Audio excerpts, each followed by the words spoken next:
YouTube and welcome back to another stream of Mass Effect 1. Without any further ado, let's continue.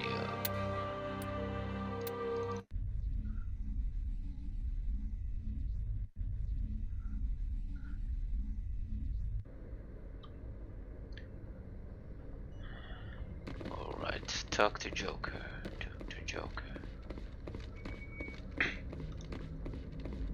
Good timing, Commander. I was just about to bring us into the Citadel. See that taxpayer money at work.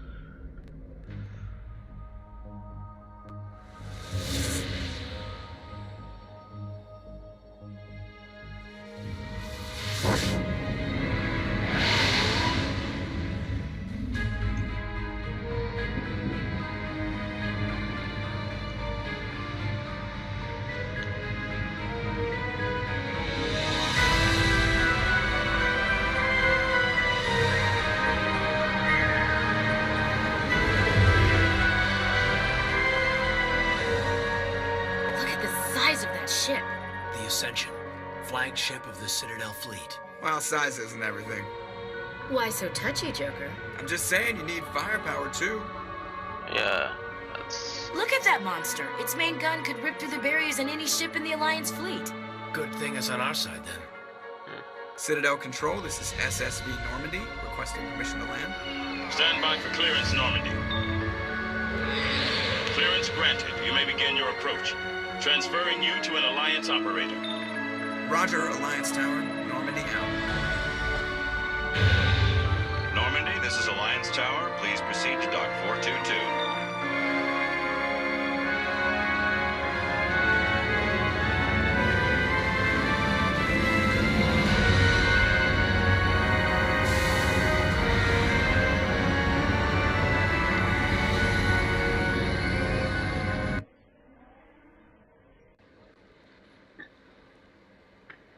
This is an outrage! The Council would step in if the Geth attacked a Turian colony? The Turians don't found colonies on the borders of the Terminus systems, Ambassador. Humanity was well aware of the risks when you went into the Traverse. What about Saren? You can't just ignore a rogue Spectre. I demand action! You don't get to make demands of the Council, Ambassador. Citadel Security is investigating your charges against Saren. We will discuss the CSEC findings at the hearing, not before. Captain Anderson, I see you brought half your crew with you. Just the ground team from Eden Prime, in case you had any questions. I have the mission reports. I assume they're accurate? They are. Sounds like you convinced the Council to give us an audience. They were not happy about it. Saren's their top agent. They don't like him being accused of treason. Saren's a threat to every human colony out there. He needs to be stopped. The Council has to listen to us. Settle down, Commander. You've already done more than enough to jeopardize your candidacy for the Spectres. The mission on Eden Prime was a chance to prove you could get the job done. Instead, Nihilus ended up dead and the beacon was destroyed. That's Saren's fault, not his. Then we better hope the CSEC investigation turns up evidence to support our accusations. Otherwise, the Council might use this as an excuse to keep you out of the Spectres. Come with me, Captain. I want to go over a few things before the hearing. Shepard, you and the others can meet us at the Citadel Tower, top level. I'll make sure you have clearance to get in. And that's why I hate politicians. Oh, I feel ya. Big place. I can't tell the aliens from the animals. Well, they've built themselves quite the lake. Wonder if anyone ever drowned in it. This place is a little too perfect. Like they're hiding something. Sure is peaceful here. Okay, let's hack something. Oh. Yes. Captain Alexander reported some unusual patrol Argus roll cluster. She had particular concern about the height. Investigate. No patrol schedule. Interesting.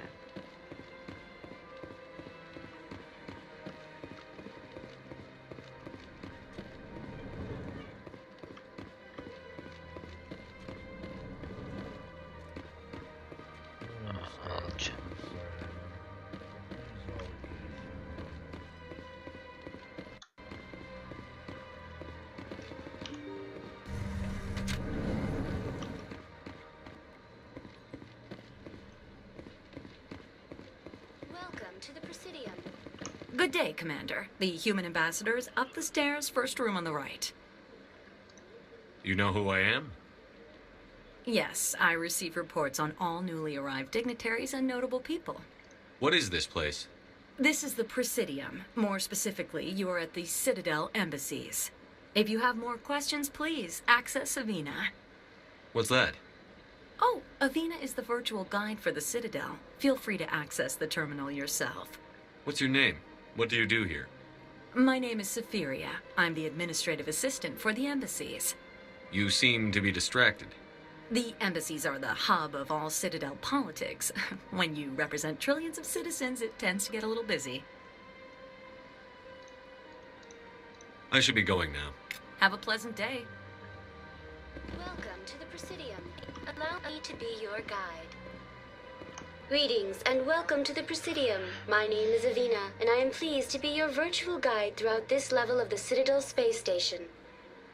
So are you a person or a program? I am a fully interactive virtual intelligence, programmed to provide spontaneous guidance at predetermined locations of interest throughout this level of the Citadel. I may also be contacted through any of the Presidium VI terminals, should you require assistance. Give me the tour. You are standing at Presidium Tourism Terminal 1.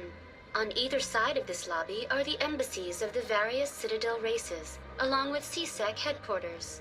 On the far end of this level, you can see the Citadel Tower, where the Council meets regularly to discuss matters of interstellar importance. I want to know more about Citadel security. Citadel security serves as law enforcement for all regions of the Citadel, though the majority of officers serve in the wards. Executor Palin, a Turian, is the current head of CSEC, but individuals from virtually every species across Citadel space serve as officers beneath him. If you wish to learn more, Executor Palin's office is located in the CSEC headquarters just across the lobby. Do you know anything about Spectres? The term Spectre is derived from the branch of Special Tactics and Reconnaissance. Each Spectre agent is hand-picked by the Council. Their primary role is preserving galactic stability and resolving volatile situations that cannot be handled through normal political channels. In this role, they are granted extraterritorial rights and jurisdictions. Spectres answer to no law or authority except the Council itself. What can you tell me about the Citadel Council? Originally, the Council consisted of representatives from the Asari and Solarians, the two dominant species in Citadel space. Roughly 1,304 galactic standard years ago, Turians were invited to join the Council in recognition of the role they played during the Krogan Rebellion. Since then, the three Council races have worked together to ensure the peaceful coexistence of the galactic community, while preserving individual autonomy for each species. It can't be as simple as that. There must be problems somewhere in the system. I am not programmed to make that kind of qualified judgment. My code is limited to information and simple interaction simulations. Tell me about the embassies. Each species in Citadel space important enough to be consulted on matters of galactic politics maintains an embassy on the Presidium.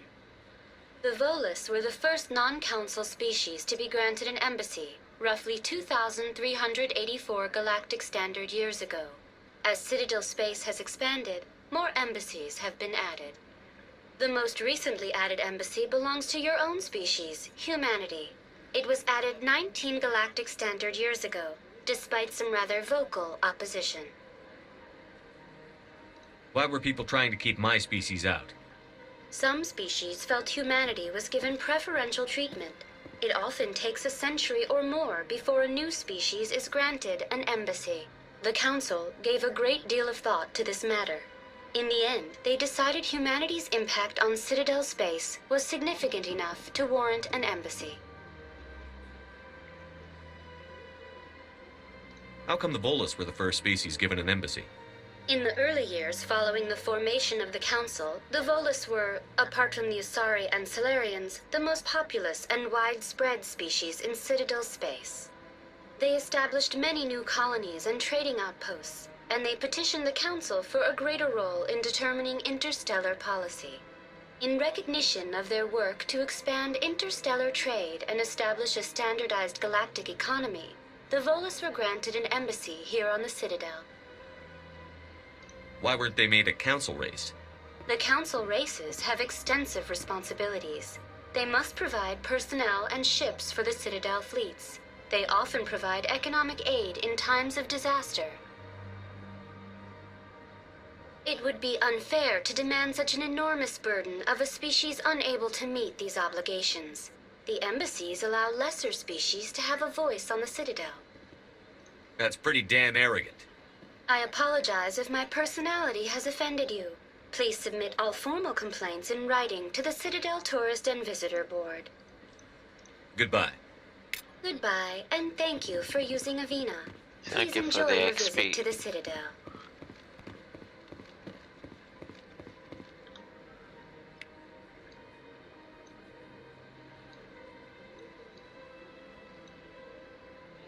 Avina. Emporium.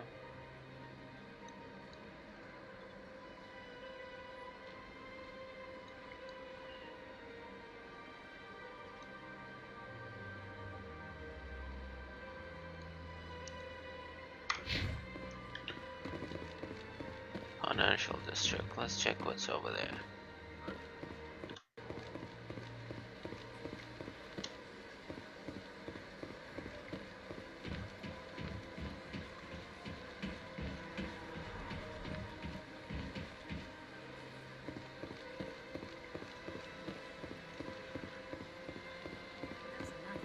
I've had my office rearranged 5 times now. 5 times? Why? What do they want? How should I know? It's not like keepers offer an explanation for what they're doing. Oh, no, this one. Doing whatever it is they do. What choice do we have? If you try to stop them, they just shut down and another one replaces it.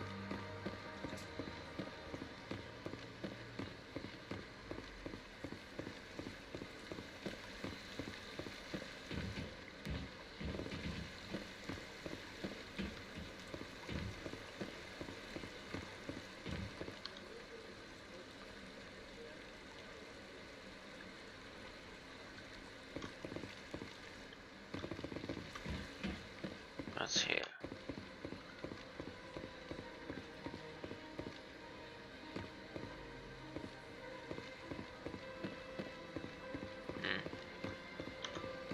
Big place. Yep.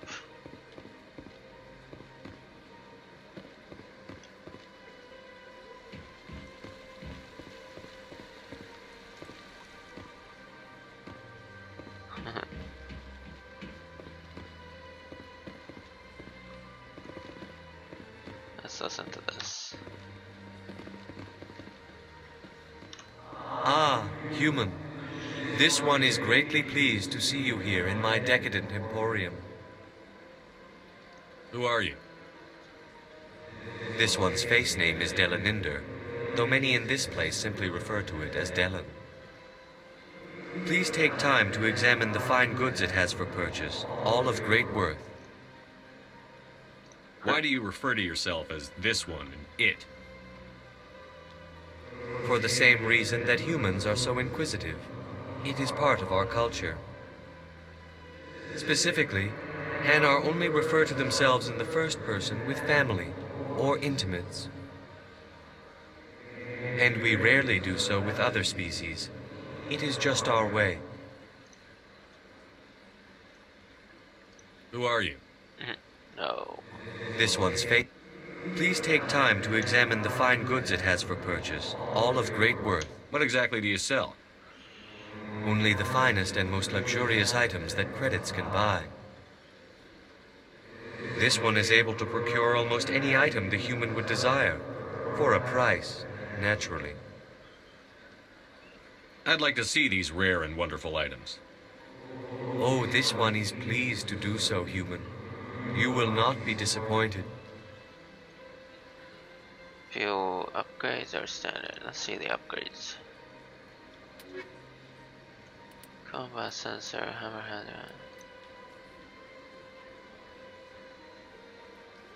How much? Damn. Limited.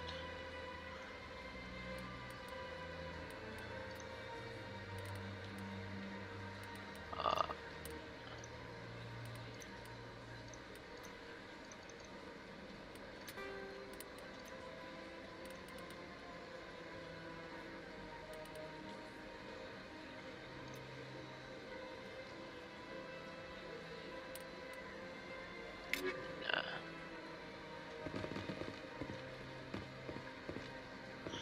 Thank you for the experience.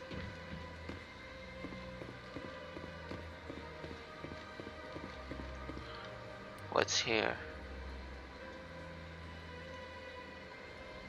This is the bank.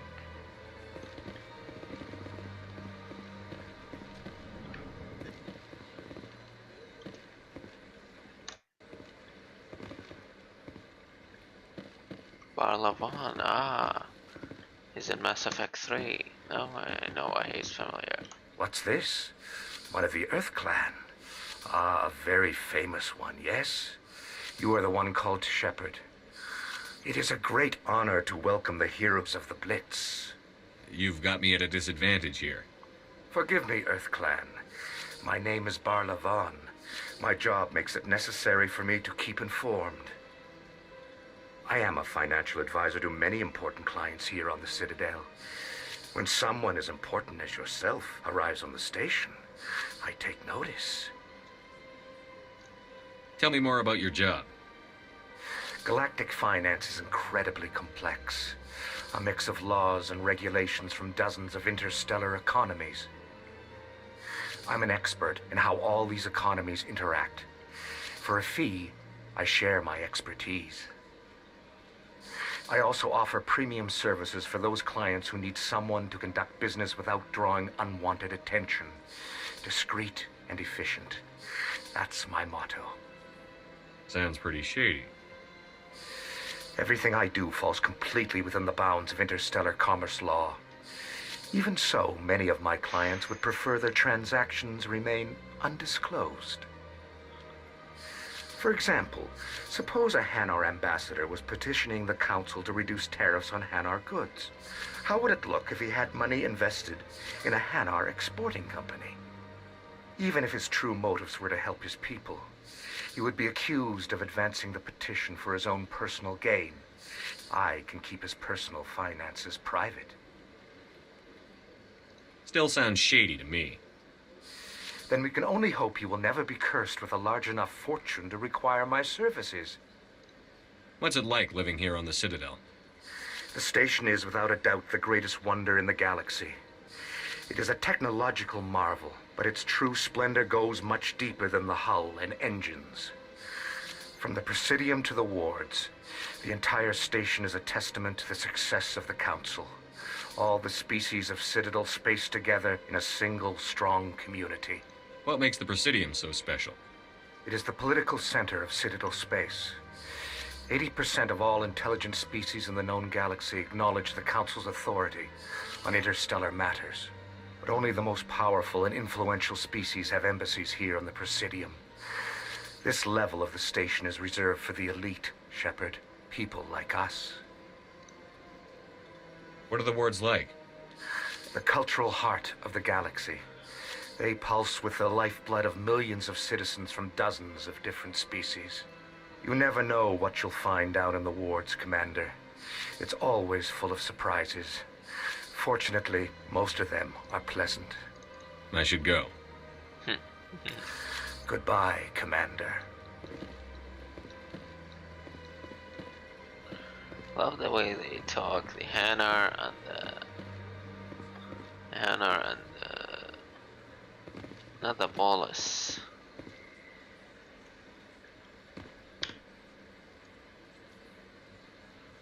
Citadel Tower.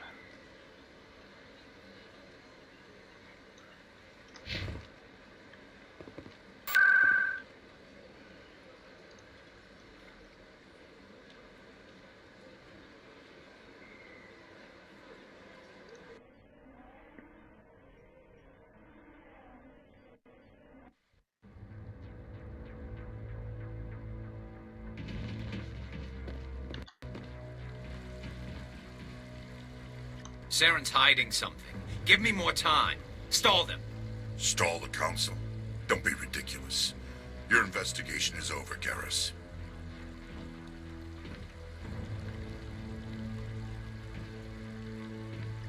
Commander Shepard, garrusvakarian.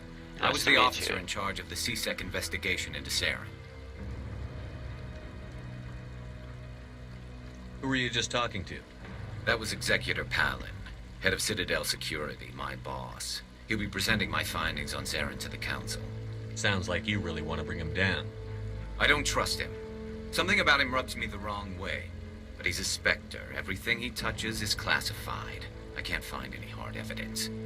I think the Council's ready for us, Commander. Good luck, Shepard. Maybe they'll listen to you. What are those, cherry trees? I bet all these staircases aren't just for show.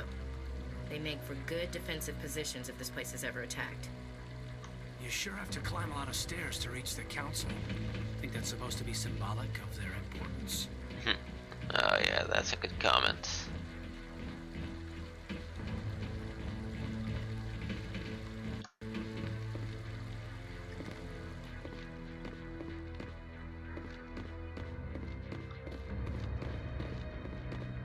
Don't be ridiculous. The Volus won't be joining the Council for years. I'm not so sure. The humans are making a strong push, and you can bet the Volus will be right on their coattails if they succeed. Allowing the humans to join us is a sound strategic move. But the Volus? No. The Hanna are likely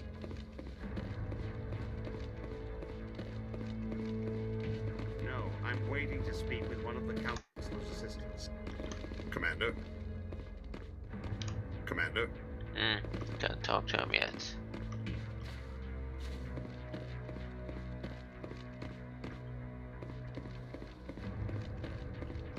The hearing's already started. Come on.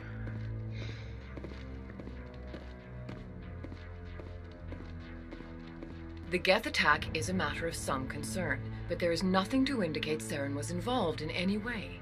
The investigation by Citadel Security turned up no evidence to support your charge of treason. An eyewitness saw him kill Nihilus in cold blood. We've read the Eden Prime reports, Ambassador. The testimony of one traumatized dock worker is hardly compelling proof. Human, you mean? I resent these accusations. Nihilus was a fellow Spectre and a friend. That just let you catch him off guard. Captain Anderson, you always seem to be involved when humanity makes false charges against me.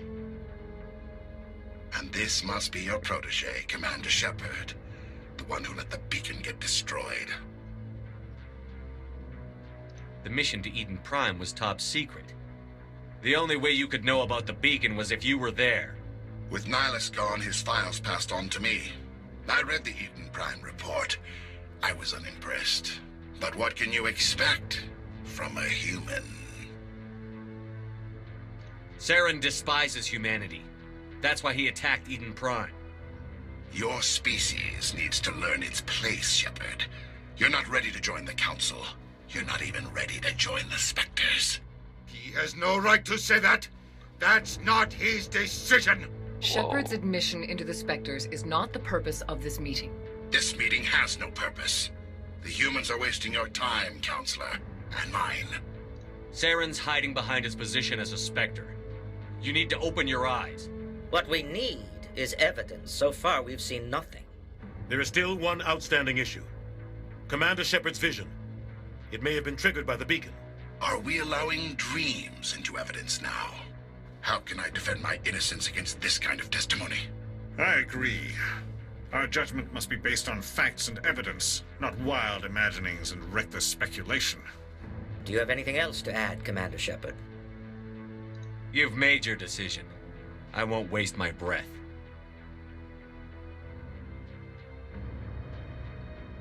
The Council has found no evidence of any connection between Saren and the Geth. Ambassador, your petition to have him disbarred from the Spectres is denied. I'm glad to see justice was served. This meeting is adjourned.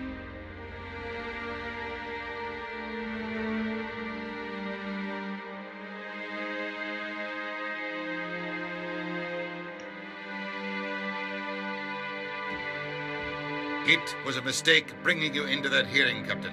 You and Saren have too much history. It made the Council question our motives. I know Saren. He's working with the Geth for one reason. To exterminate the entire human race. Every colony we have is at risk.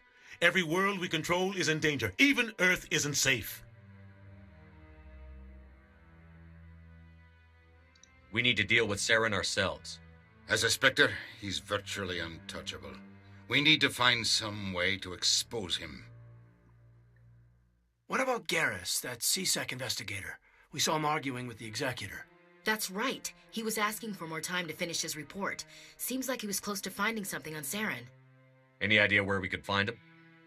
I have a contact in CSEC who can help us track Garrus down. His name is Harkin. Forget it. They suspended Harkin last month, drinking on the job. I won't waste my time with that loser. You won't have to. I don't want the Council using your past history with Saren as an excuse to ignore anything we turn up. Shepard will handle this. You can't just cut Captain Anderson out of this investigation. The ambassador's right. I need to step aside. I need to take care of some business. Captain, meet me in my office later. Harkin's probably getting drunk at Cora's Den. It's a dingy little club in the lower section of the wards.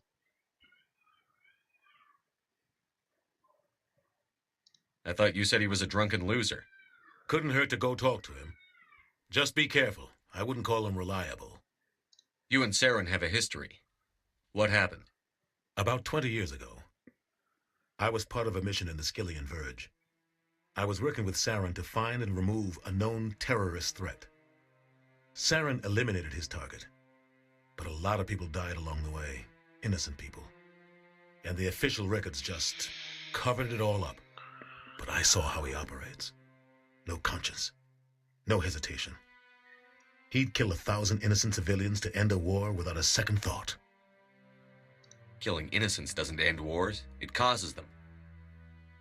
I know how the world works, Commander.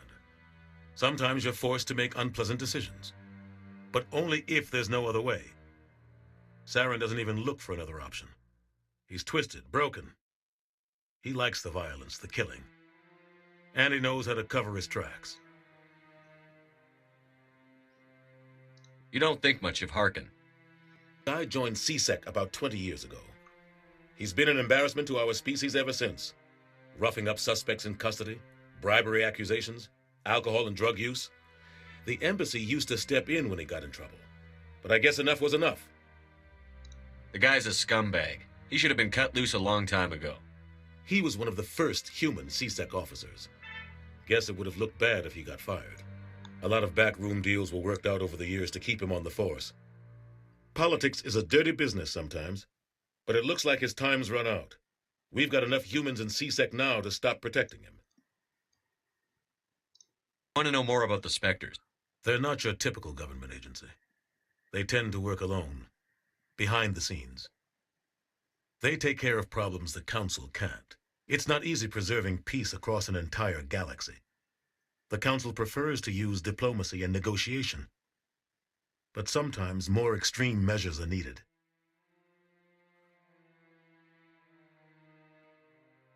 How do they decide who becomes a Spectre? You can't just apply to join. There's no training program. Spectres aren't made. They're born. The Council's always looking for exceptional individuals. People who can get the job done, like you. They've been watching you for years. They see something in you. They want you on their side. Nihilus was supposed to give them a final recommendation, but with him gone, things are still up in the air. What's their command structure like? There is no command structure. Each Spectre answers directly to the Council. Sometimes they're sent on specific missions. Other times, they act on their own. They tend to operate outside the law, do whatever it takes to accomplish their goals. The Council just turns a blind eye. Spectres have a lot of power, Shepard.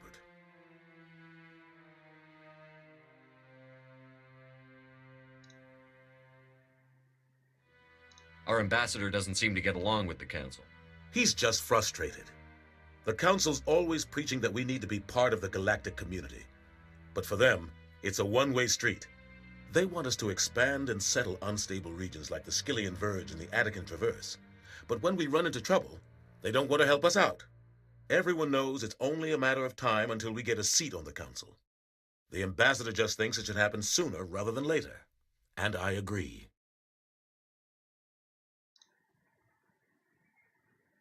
Maybe there's another way to find evidence against Saren. You should talk to Barla Vaughn over in the financial district. Rumor has it he's an agent for the Shadow Broker. The Shadow Broker? An information dealer. Buys and sells secrets to the highest bidder. I've heard Barlavan's one of the top representatives. He might know something about Saren, but his information won't come cheap.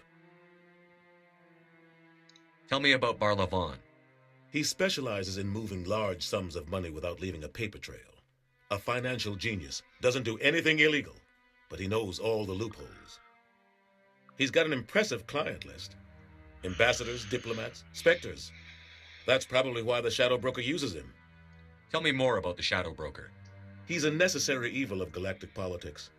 Buying and selling information is a part of the game, and the Shadow Broker just happens to be the best player on the field. Always sells to the highest bidder. Doesn't get involved in politics, doesn't pick sides. A simple system, but it works. He's not a threat to anyone, not directly. He's just a resource we can use, or she is. Or maybe they are. Nobody really knows.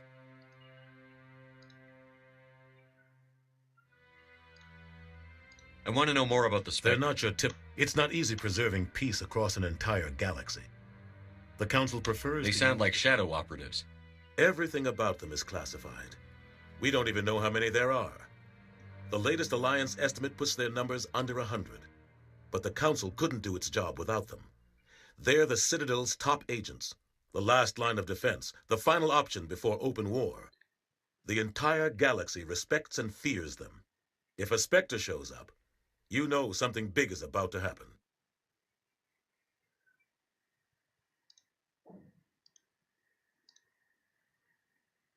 I should go.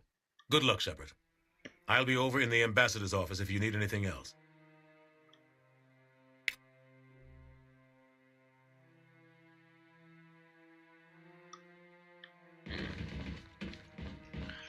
Find Garrus or Barlavan.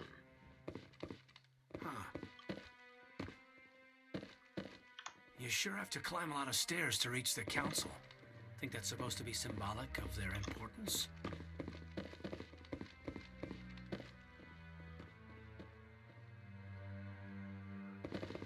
I'll do your mission later, Corbin. Corbin or Corbin, whatever your name is.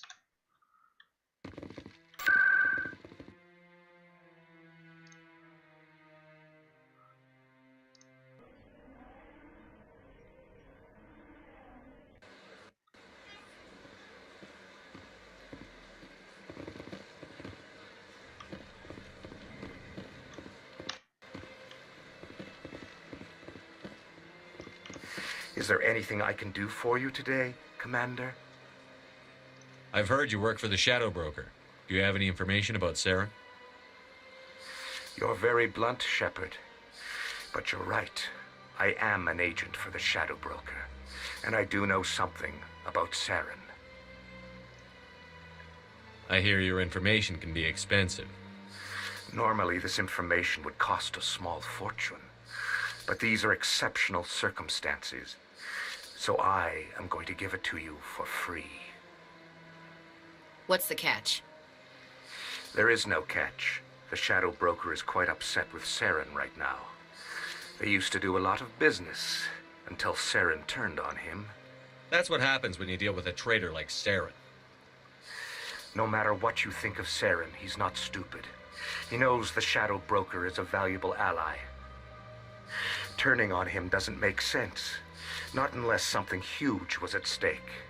I don't know the details, but the Shadow Broker hired a freelancer to deal with it. A Krogan mercenary.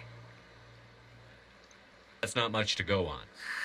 I just told you that the most famous Spectre in the galaxy betrayed the Shadow Broker. Quite a bargain, considering the price. Speak with the Krogan if you want to learn more. I heard he was paying a visit to Citadel security. If you hurry, you might catch him before he leaves the academy. Isn't it strange that a Krogan would want to speak with C-Sec? Very. However, I doubt the visit was entirely his choice. You'll need to speak with him if you want to know more. Tell me more about the Shadow Broker. Most people think I deal in finances, but my real currency is knowledge. I trade information, and it has made me very wealthy. But the Shadow Broker is the true master. Every day he buys and sells secrets that could topple governments, always giving them to the highest bidder. Yet somehow he never seems to upset the natural balance of power. All those secrets being passed around seem to even out. Nobody ends up with an advantage in the end. Any guess what his identity might be? I don't know. Nobody does. The Shadow Broker could be any race, any gender. I have a theory that it's actually an entire group working under one identity. How else could they juggle so many contacts at the same time? How else could they keep all that information from getting crossed?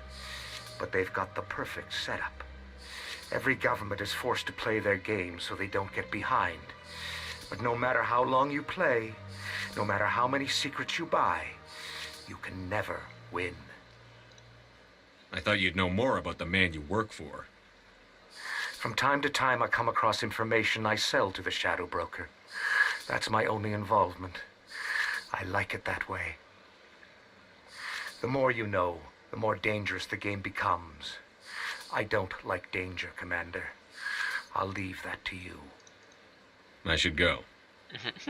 I love this line. Goodbye, Commander. I should go. Where was Garrus? Go to Cora's den in the lower world to speak with Harkin. Harkin, Cora's den.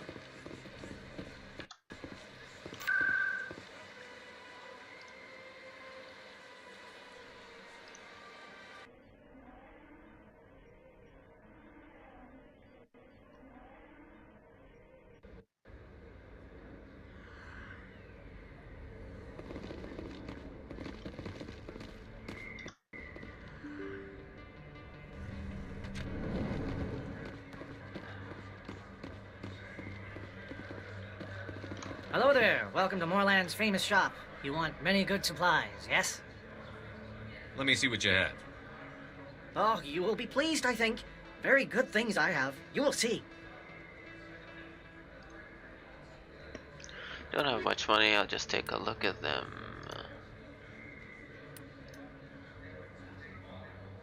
Oh, this one?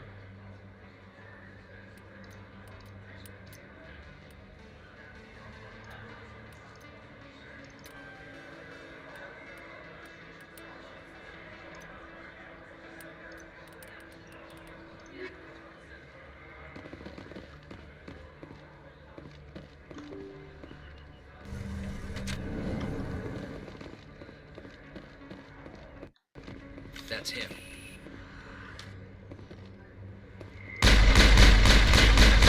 I've lost shields!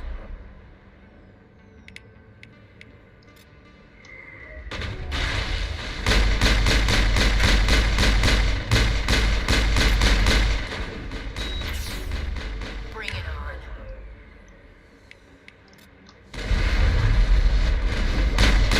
What just happened? Move it.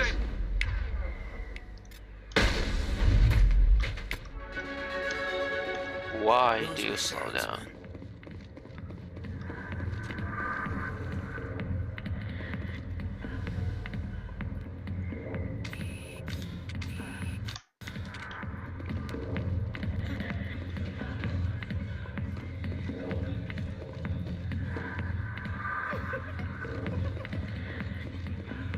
I got business here, but not with you.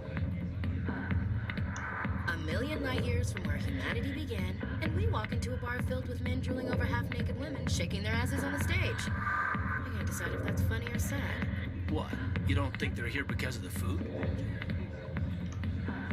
I see why this place is so popular. It's got quite the, View. view. Yes, Hey, view. Lieutenant, put your tongue back in your mouth before you trip on it. A lot of traffic here. How fast do you think those cars are going?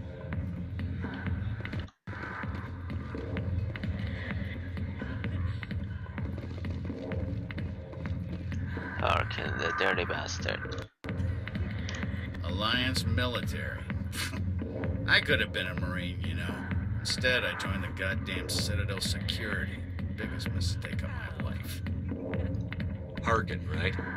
I was told you could help me find someone. A Turian CSEC officer named Garrus. Garrus? You must be one of Captain Anderson's crew. We're bastard still trying to bring Saren down, eh? I know where Garrus is, but you gotta tell me something first. Did the captain let you in on his big secret? Is there something I should know about the captain? The captain used to be a Spectre. Didn't know that, did you? It was all very hush-hush. The first human ever given that honor, and then he blew it. Screwed up his mission so bad they kicked him out. Of course, he blames Saren. Says the Turians set him up. Hold on, need to check something up.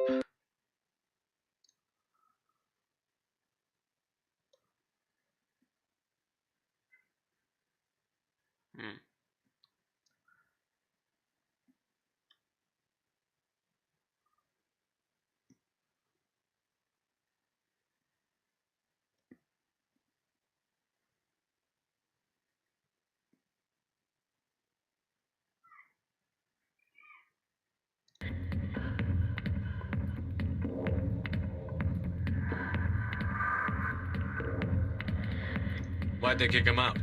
Have to ask him. I never heard any of the details. Bet it's a good story, though. The hero's fall. Classic tragedy.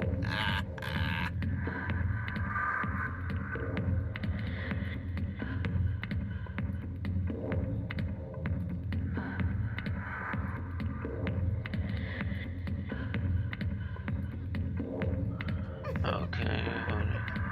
You said they covered all this up. How'd you hear about it? I spent 20 years working cases here on the Citadel. People on this station love to talk. Secrets are like herpes. If you got them, you might as well spread them around.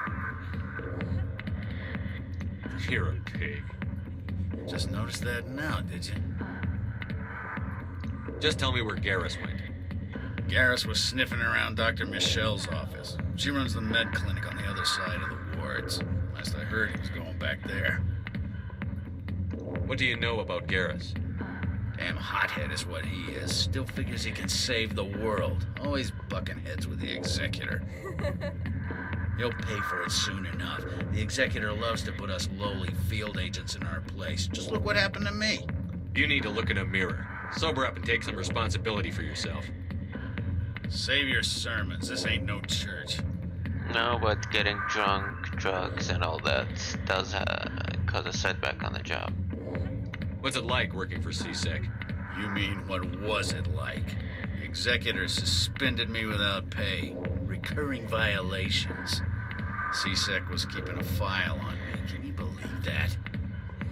Every mistake I ever made went into the books. Get a little rough with a suspect, note in the file. Have a couple of drinks on duty, note in the file. Skim a couple of credits off a drug bust, note in the file. It's a goddamn witch hunt. You got off easy, if you ask me. Yep. What the hell do you know? Working for CSEC isn't like being a Marine. People get pissed off if we shoot somebody. Investigations, inquiries, rules, regulations. Every day I plow through enough red tape to choke a rhino. That's how you gotta be to do this job. So don't talk to me about right and wrong. You soldiers got it easy. How well do you know Captain Anderson? Met him a few times over the years. One of those hardcore military guys. Yes, sir. No, sir. Can't have any fun with a stick up your ass, sir. That's probably why he climbed the Alliance ranks so fast. The military loves brown nosers. The captain's a good soldier. Sure, whatever. Dress him in a fancy suit, pin some shiny medals on his chest, and call him a hero. Everybody else does. But if he's so great, why'd the Spectres kick him out? Why'd you go ask him about that? I'm out of here. Yeah, good. Go. Let me drink in peace.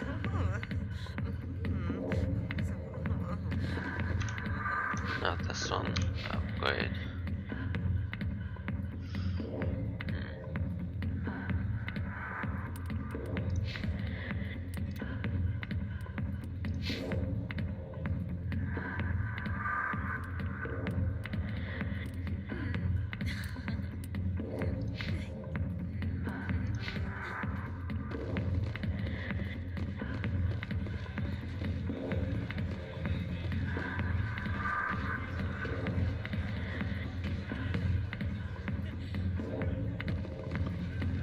Why didn't Captain Anderson tell us he used to be a Spectre? Maybe it's not true. Harkin's an ass. Bet he's just messing with our heads. You're probably right. Still, I'd like to hear what the captain has to say about all this.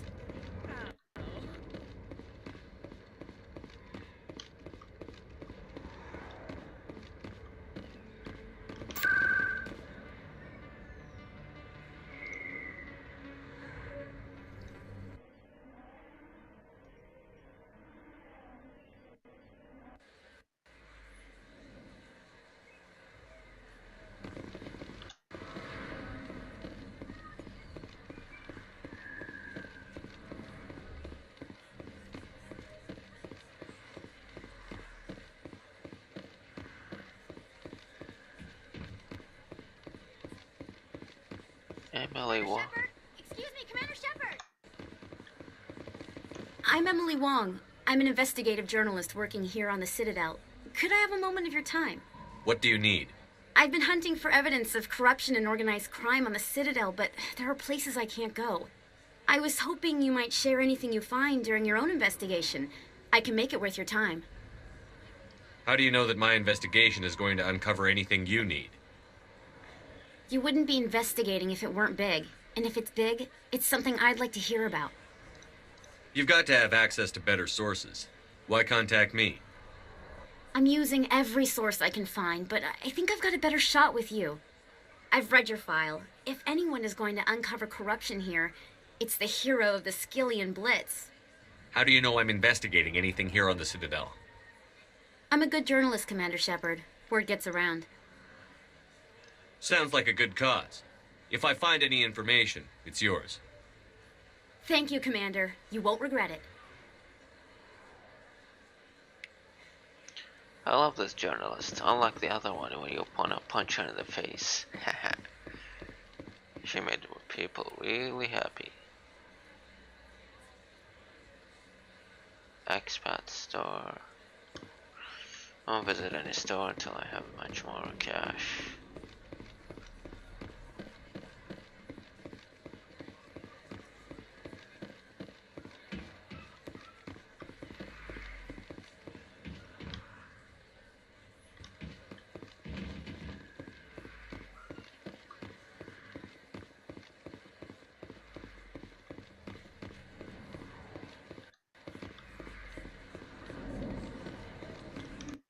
I didn't tell anyone, I swear! That was smart, Doc.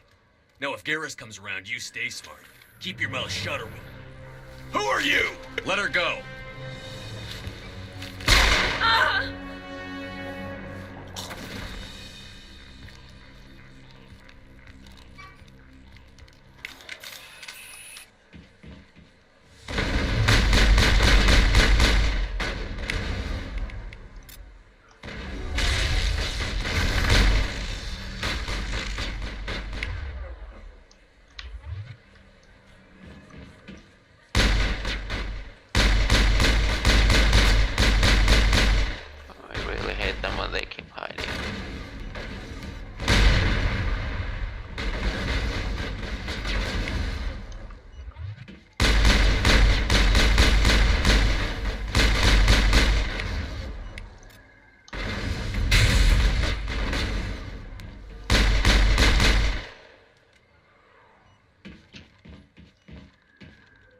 We're good, Commander.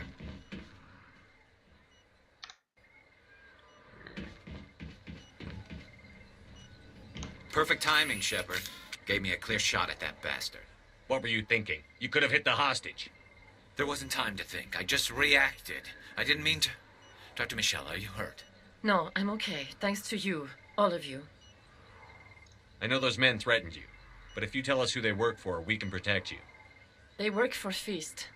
They wanted to shut me up, keep me from telling Garrus about the Quarian. Quarian? What Quarian? A few days ago, a Quarian came by my office. She'd been shot, but she wouldn't tell me who did it. I could tell she was scared, probably on the run. She asked me about the Shadow Broker. She wanted to trade information in exchange for a safe place to hide. Where is she now? I put her in contact with Fist. He's an agent for the Shadow Broker. Not anymore. Now he works for Saren. And the Shadow Broker isn't too happy about it. Fist betrayed the Shadow Broker? That's stupid, even for him. Saren must have made him quite the offer. That Quarian must have something Saren wants. Something worth crossing the Shadow Broker to get. What else can you tell me about the Quarian? I'm not sure. Like I said, she wanted to trade information for a place to hide. She didn't... Wait a minute. Geth. Her information had something to do with the Geth. She must be able to link Saren to the Geth. There is no way the Council can ignore this. Time we paid Fist a visit. This is your show, Shepard. But I want to bring Saren down as much as you do. I'm coming with you. But Turian, why do you want to bring him down? I couldn't find the proof I needed in my investigation, but I knew what was really going on. Saren is a traitor to the Council and a disgrace to my people. Welcome aboard, Garrus. You know, we aren't the only ones going after Fist. The Shadow Broker hired a Krogan bounty hunter named Rex to take him out. Future friends. Yeah, we heard about him.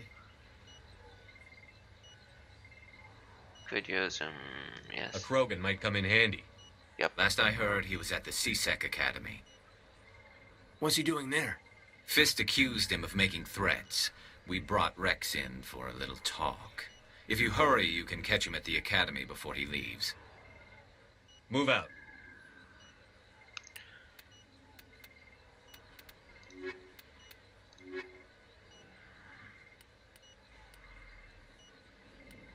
Seems good.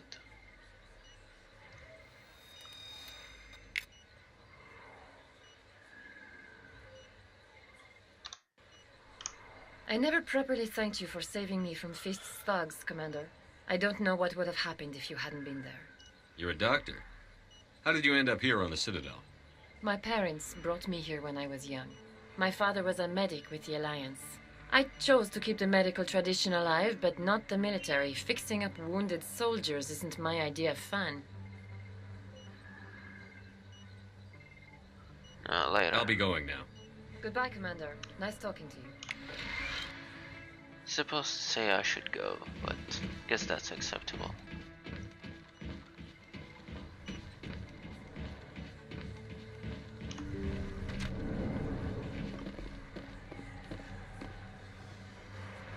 Where the hell is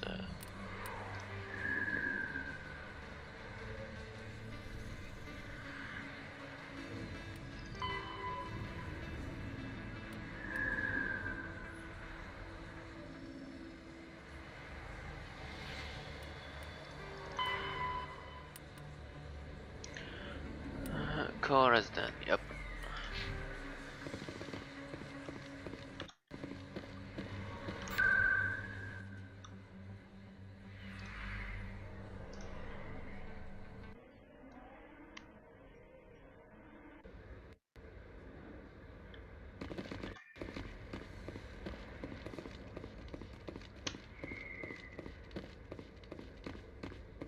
Looks like it's shut down. Fist knows we're coming. Hold the line! I've lost shield!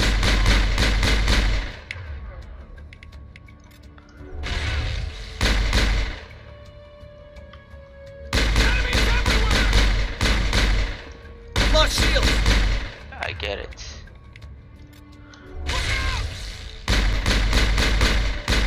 Enemies everywhere! I'm on it! Enemies everywhere! Uh-oh.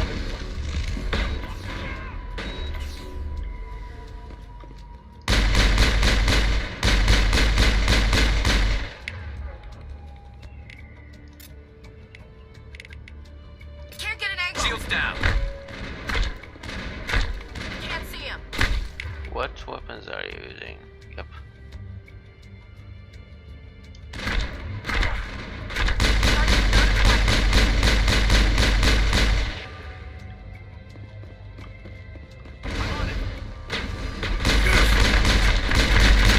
I'm on it! Grab his hit. Target in sight. Hold the line! Uh-oh.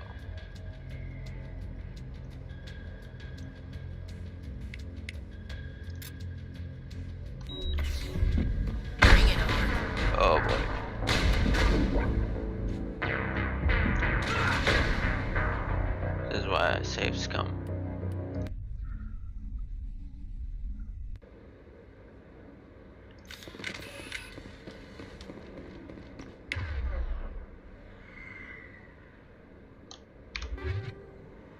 Chemical around. Yes.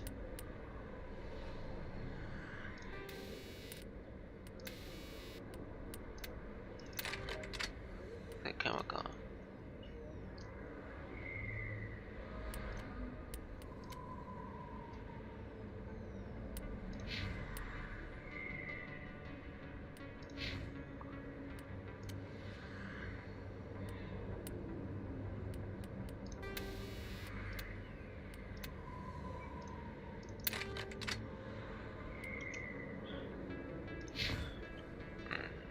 Upgrade.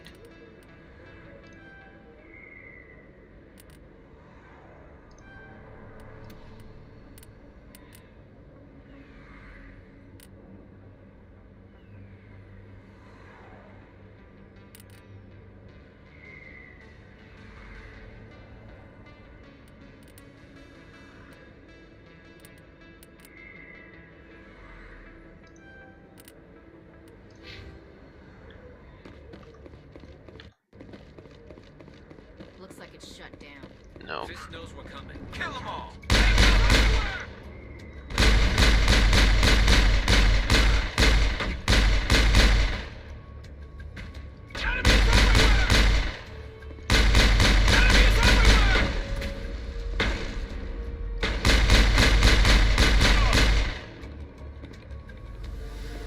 Okay, a little bit better.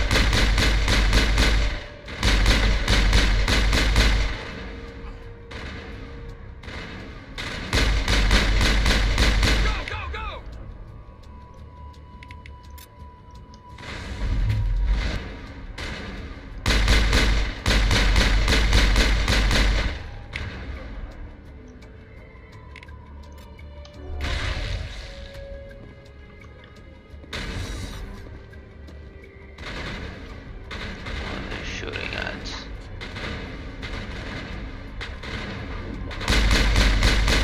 The goddamn token.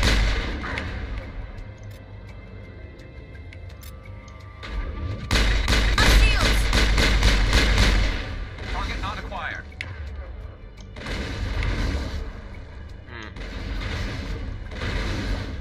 Target acquired.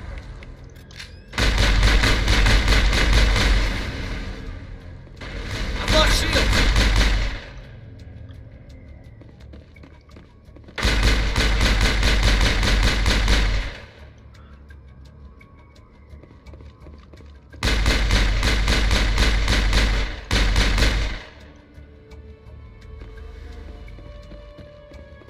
Think we're good, Commander? Yeah, me too. Could have used this.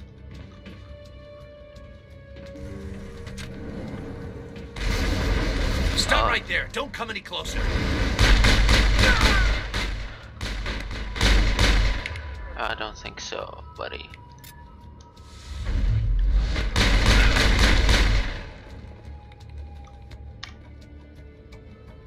Think we're good, Commander?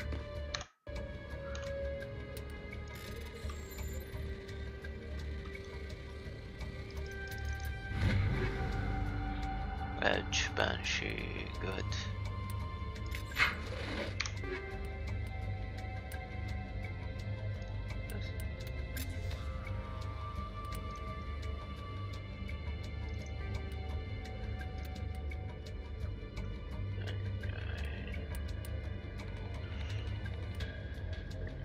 Alright. So Garrus, you take.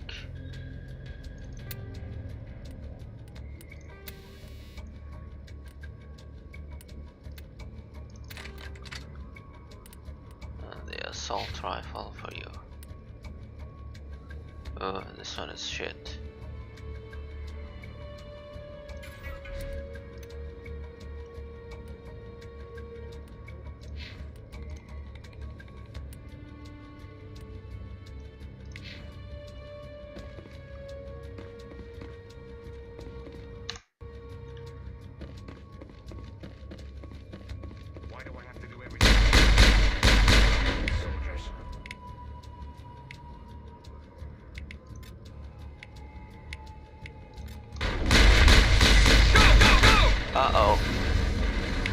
forgot about this one.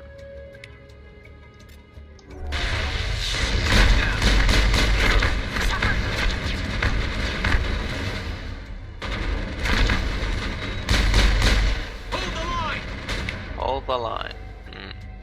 Love this. Wait! Don't kill me, I surrender! Where's the Quarian? She's not here. I don't know where she is. That's the truth. He's lying. You better start explaining before I lose my temper.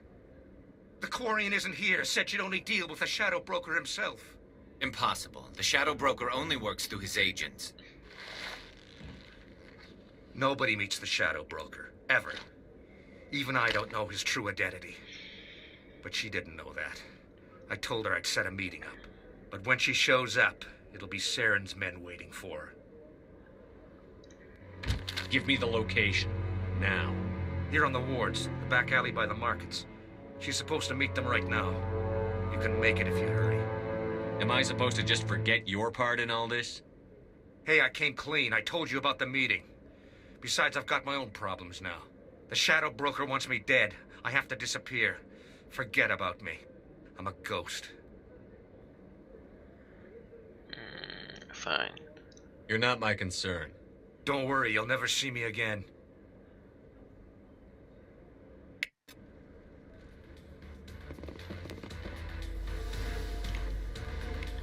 And before I do that,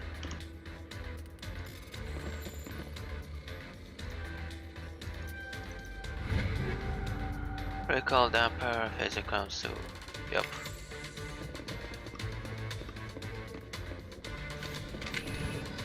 Oh boy, so much enemies.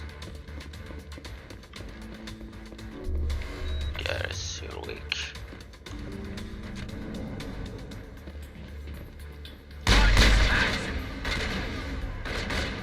Show up and let me just kill you.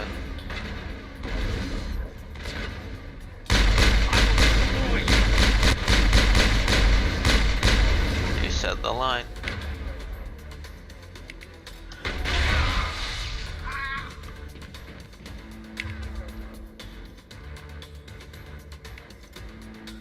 I'm on it! Lost shields! Enemy is everywhere!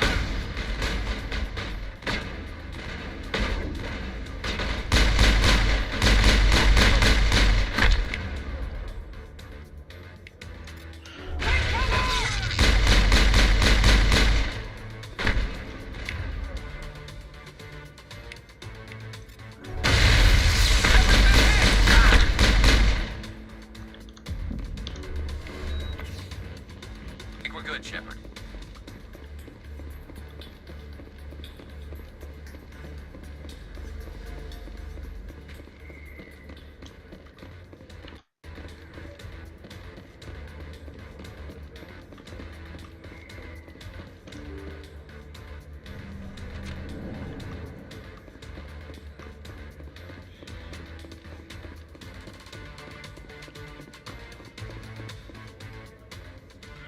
Did you bring it? Where's the Shadow Broker? Where's Fist? They'll be here. Hands off. Where's the evidence? No way. The deal's off.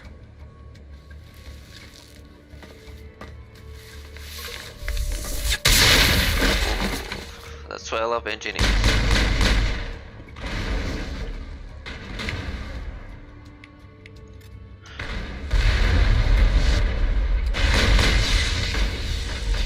Bring up. Oh god damn it.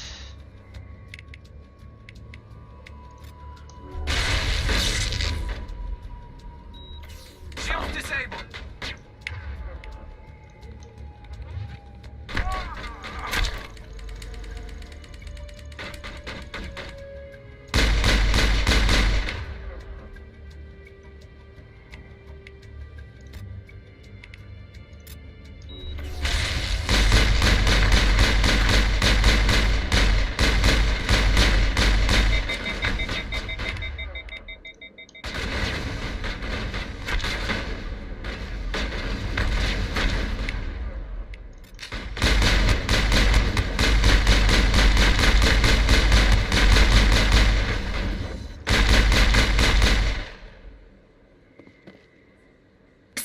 Yep.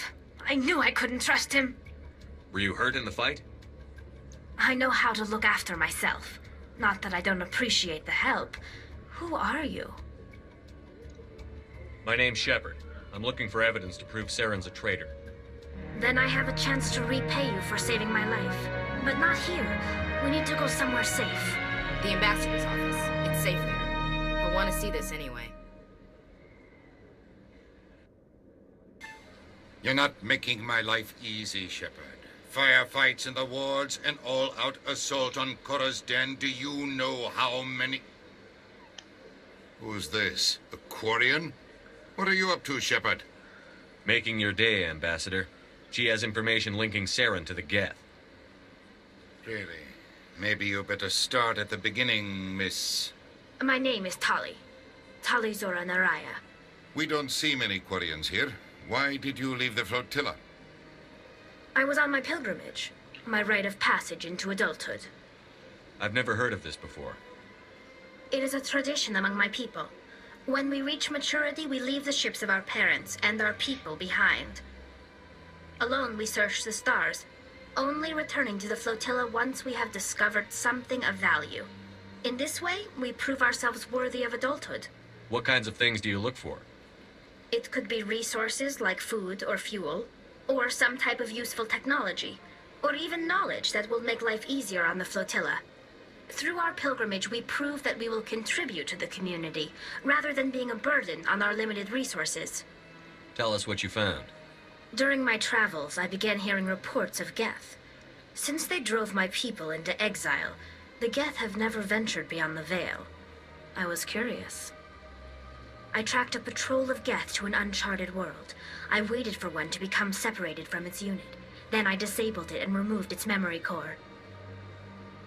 I thought the Geth fried their memory cores when they died. Some kind of defense mechanism. What did you find out? Most of the core was wiped clean, but I salvaged something from its audio banks. Eden Prime was a major victory. The beacon has brought us one step closer to finding the conduit. That's Saren's voice. This proves he was involved in the attack. Saren won't get out of this one. Wait, there's more. Saren wasn't working alone. Eden Prime was a major victory. The beacon has brought us one step closer to finding the conduit. And one step closer to the return of the Reapers. I don't recognize that other voice, the one talking about Reapers. I feel like I've heard that name before. According to the memory core, the Reapers were a hyper-advanced machine race that existed 50,000 years ago. The Reapers hunted the Protheans to total extinction, and then they vanished. At least, that's what the Geth believe. Sounds a little far-fetched. The vision on Eden Prime. I understand it now. I saw the Protheans being wiped out by the Reapers. The Geth revere the Reapers as gods, the pinnacle of non-organic life. And they believe Saren knows how to bring the Reapers back. The Council is just going to love this. The Reapers are a threat to every species in Citadel space. We have to tell them. No matter what they think about the rest of this, those audio files prove Saren's a traitor. The Captain's right. We need to present this to the Council right away. What about her, the Quarian? She comes with us. My name is Tali. You saw me in the alley, Commander. Oh, yeah, you know what I come can with do. us. Let me come with you. I thought you were on your pilgrimage. The pilgrimage proves we are willing to give of ourselves for the greater good. What does it say about me if I turn my back on this? Saren is a danger to the entire galaxy. My pilgrimage can wait. I'll take all the help I can get. Thanks. You won't regret this. Anderson and I will go ahead to get things ready with the Council. Take a few minutes to collect yourself, then meet us in the tower. Garrus.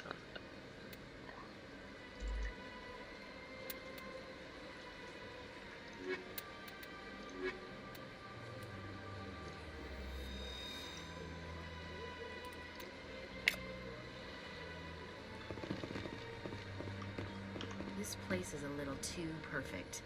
Like they're hiding something. So much empty space. 1,000 of my people could live here and hardly even see each other. They built a lake on a space station. I can't even imagine the resources needed to maintain it.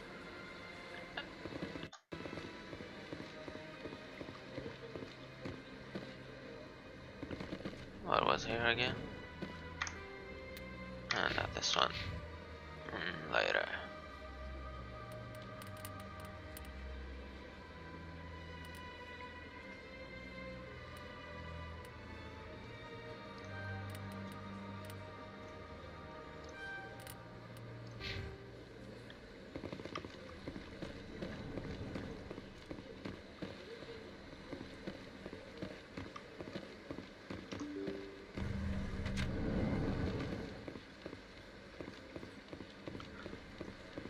Excuse me, Commander Shepard. Could you spare a moment of your time?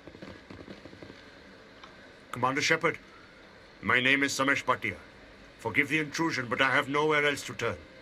It's no trouble. What can I do for you? My wife was a Marine. She was in the 212 on Eden Prime.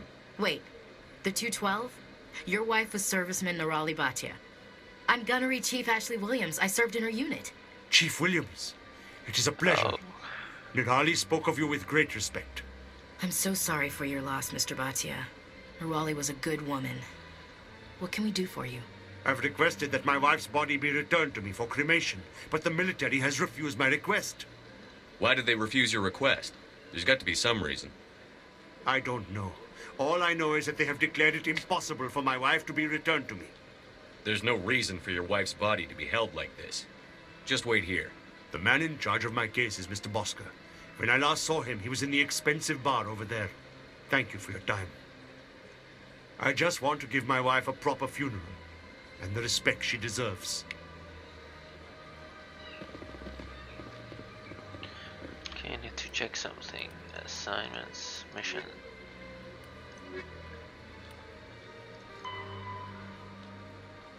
The information you found of this hideout will help Miss Wall. Go to the upper wards. Yep, I'm going to meet you.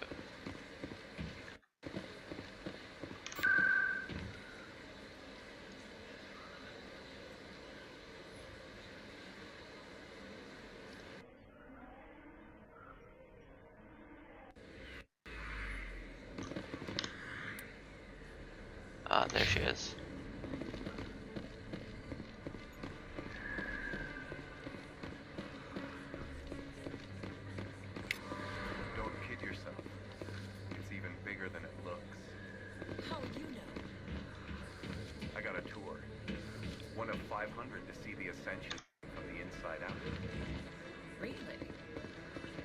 Word on the street is that you've been busy. Congratulations on taking down Fist.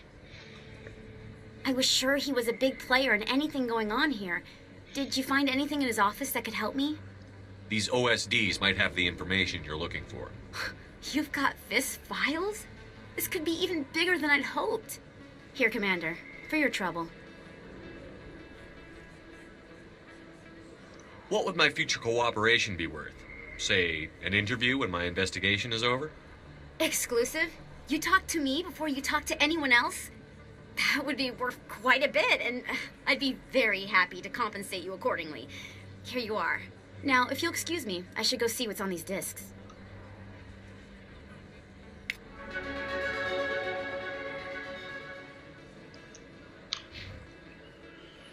Yep.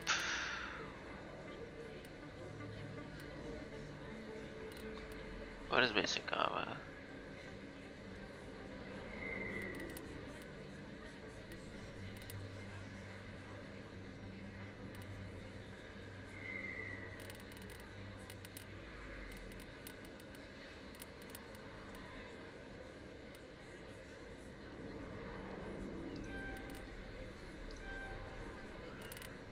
Need to upgrade a lot more.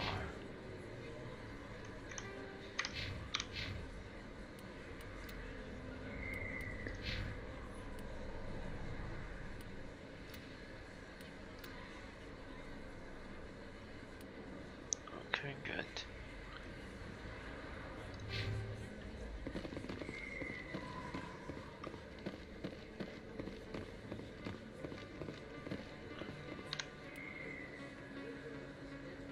Okay, it's Presidium.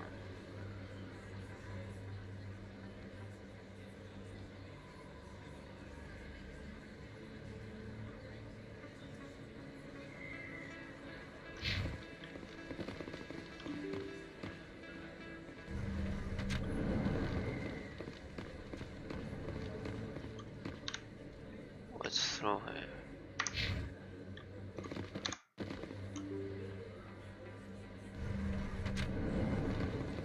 Oh, this place.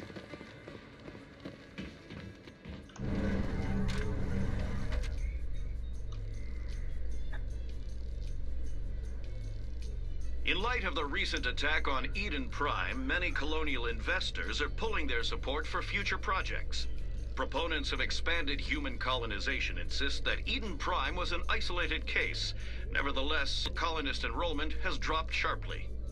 Many colonial proposals are on hold until backers have some reassurance that human colonies will be adequately protected.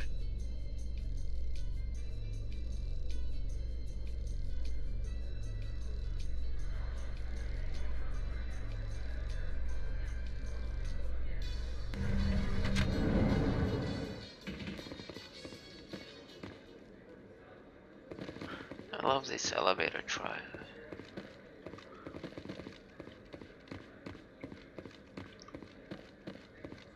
So how are you liking your posting at the academy? It's good. Busy though. Can't believe how many people you get coming in from the wards. Yeah, it's the busiest station on the Citadel. You'll never get bored.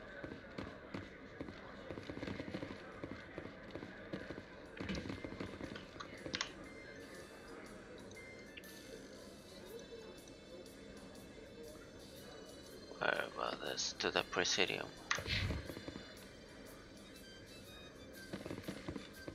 You can keep the Presidium. This is where the action is.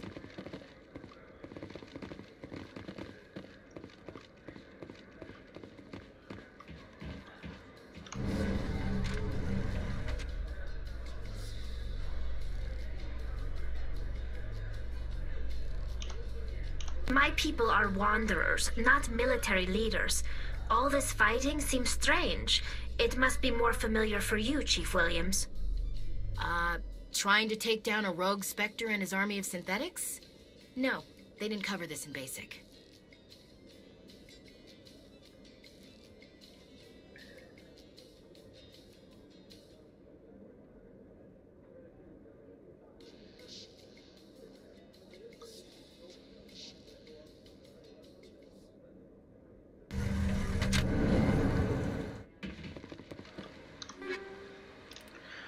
Chemical around.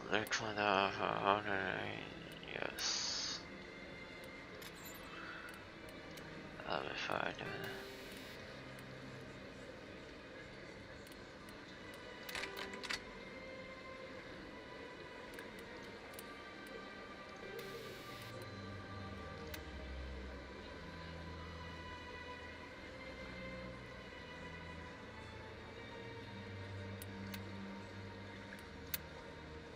This one sounds good.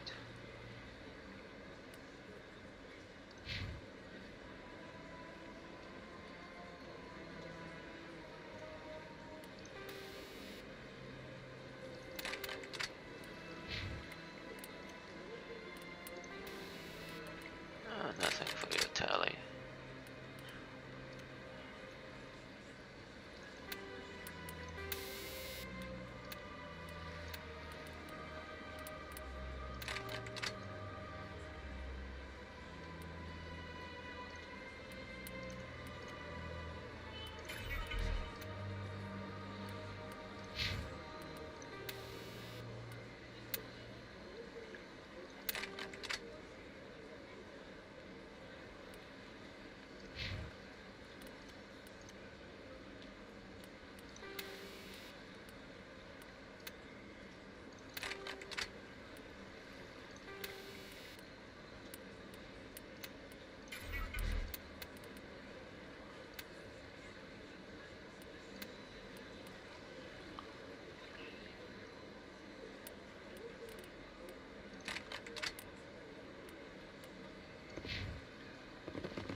Seek to put the problem as the batch situation. See, I'll do that later.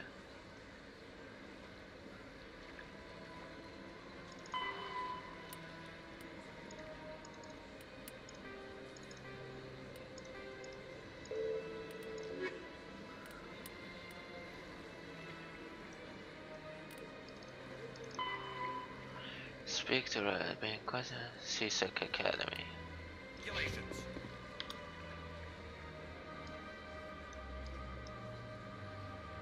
Oscar.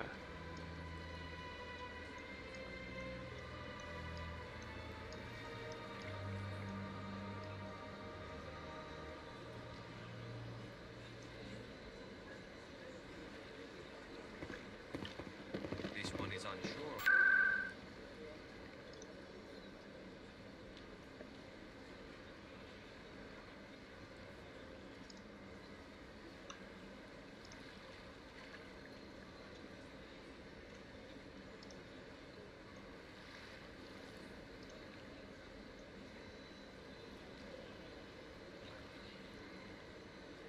Embassies.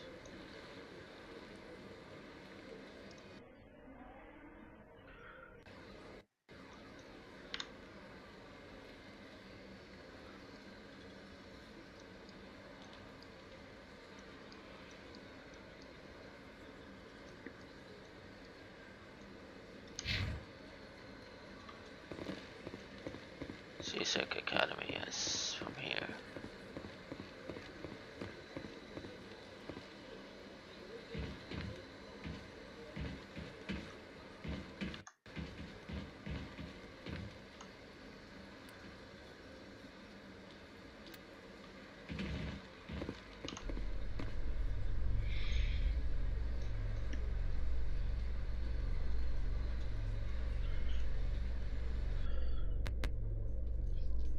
Coming up in a report later today, Emily Wong investigates corruption on the Citadel and uncovers a full-blown crime syndicate.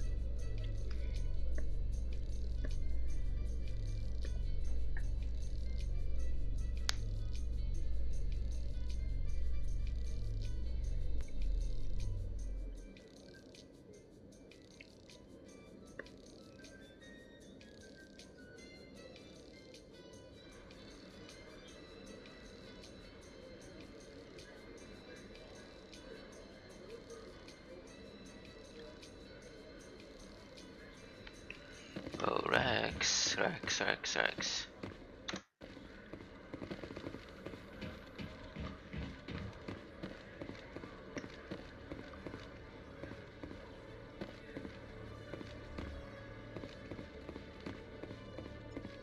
Okay, Jaleel. Let me get this straight. Your business partner, Shorman, he's threatened you? Well, no, not exactly.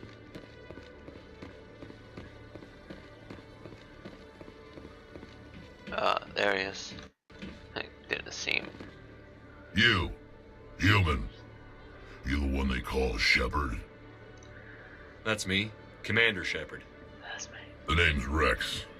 The Shadow Broker paid me a lot of money to get rid of Fist. Only you got there first. Sounds like I did your job for you. When I get paid to do a job, I finish it. Alone. I don't like where this is going. But I didn't finish this job, Shepard. You did. So the payment is yours. You're going to pay me for getting rid of Fist? I won't take credit for someone else's work. I transferred the payment into your account. Thank I you. like the way you handled Fist. Now I hear you're going after Saren. I was thinking I should come along. You're a bounty hunter. What do you get out of going after Saren? I'm not in this for the money.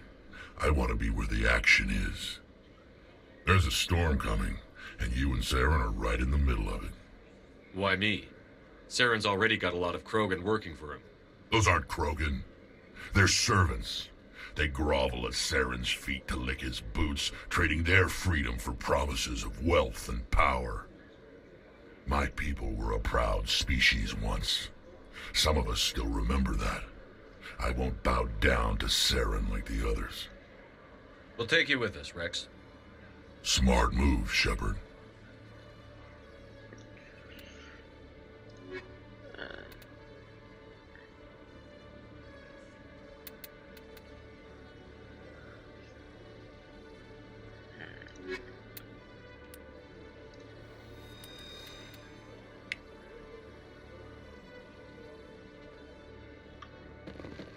docking bay, no. No, not to the Presidium. They go to the Citadel Tower.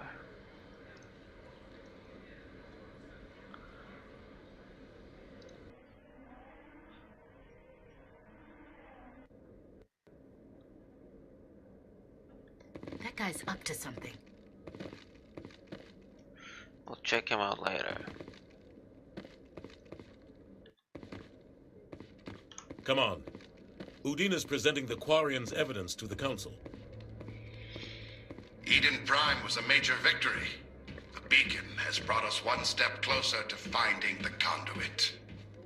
And one step closer to the return of the Reapers. You wanted proof? There it is. This evidence is irrefutable, Ambassador. Saren will be stripped of his Spectre status, and all efforts will be made to bring him in to answer for his crimes. I recognize the other voice, the one speaking with Saren. Matriarch Benezia. She must be working with the Geth, too. Matriarch Benezia is a powerful biotic, and she had many followers. She will make a formidable ally for Saren. I'm more interested in the Reapers. What do you know about them? Only what was extracted from the Geth's memory core. The Reapers were an ancient race of machines that wiped out the Protheans. Then they vanished. The Geth believe the Reapers are gods, and Saren is the prophet for their return. We think the conduit is the key to bringing them back. Saren's searching for it. That's why he attacked Eden Prime. Do we even know what this conduit is? Saren thinks it can bring back the Reapers. That's bad enough. Listen to what you're saying. Saren wants to bring back the machines that wiped out all life in the galaxy? Impossible. It has to be. Where did the Reapers go? Why did they vanish? How come we found no trace of their existence? If they were real, we'd have found something. I tried to warn you about Saren, and you refused to face the truth. Don't make the same mistake again. This is different. You proved Saren betrayed the Council. We all agree he's using the Geth to search for the conduit, but we don't really know why. The Reapers are obviously just a myth, Commander.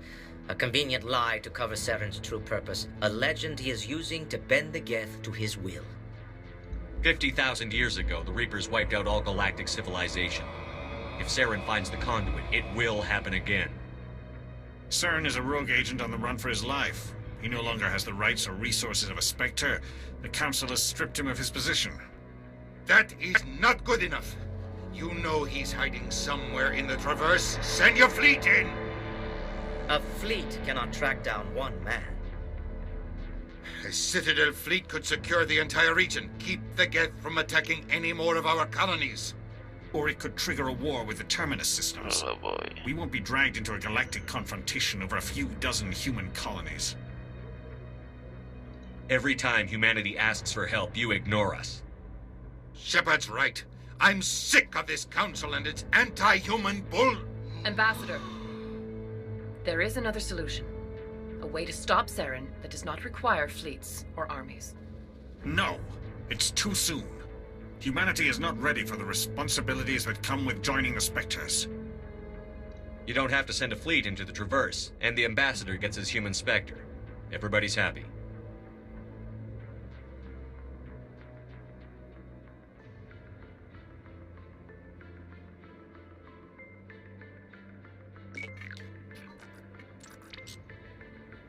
Commander Shepard, step forward.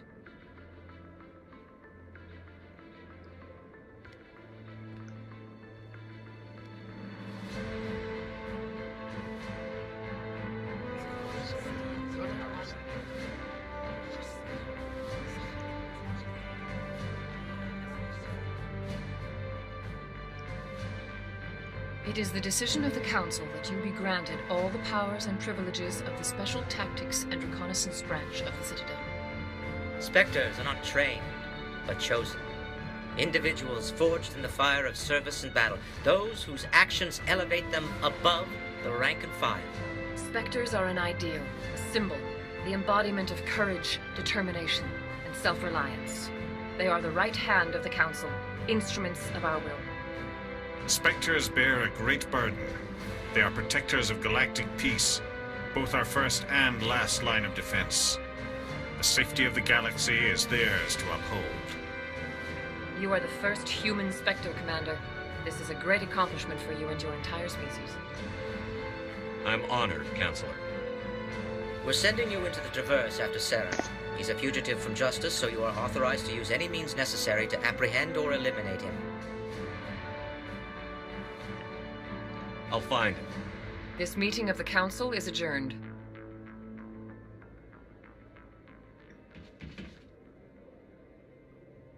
Congratulations, Commander. We've got a lot of work to do, Shepard. You're going to need a ship, a crew, supplies. You'll get access to special equipment and training now. You should go down to the C-Sec Academy and speak to the Spectre Requisitions Officer. Anderson, come with me. I'll need your help to set all this up.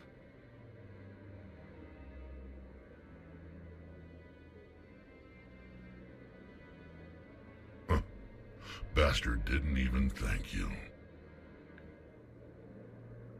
Until I find Saren, I haven't done anything. Come on. Right behind you, Commander.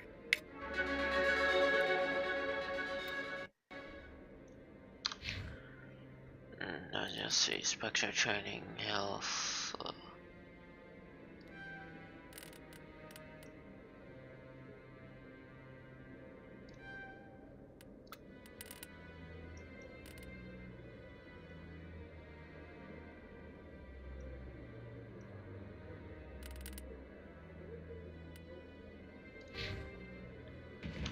So, this is where the Council passes judgment on all us little folk, huh?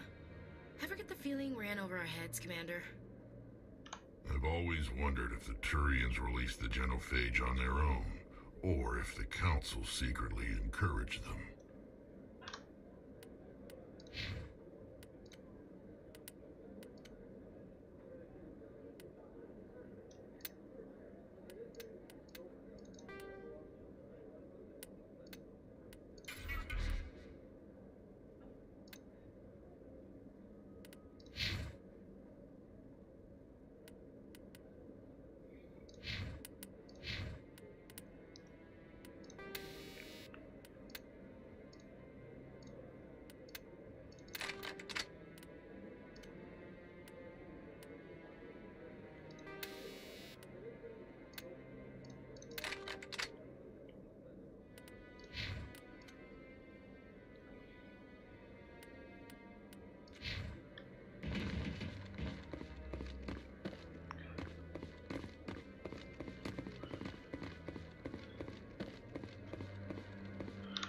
Check about this Bosik or whatever it is.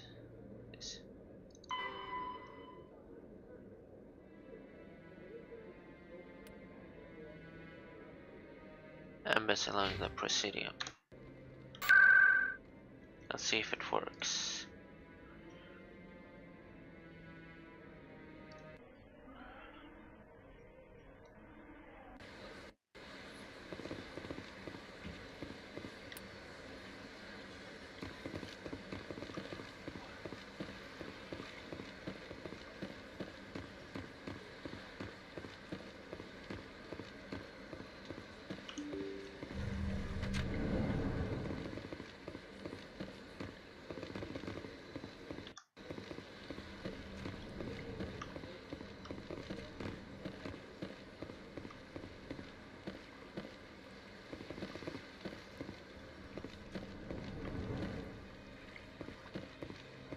Not them. Oops, the other direction.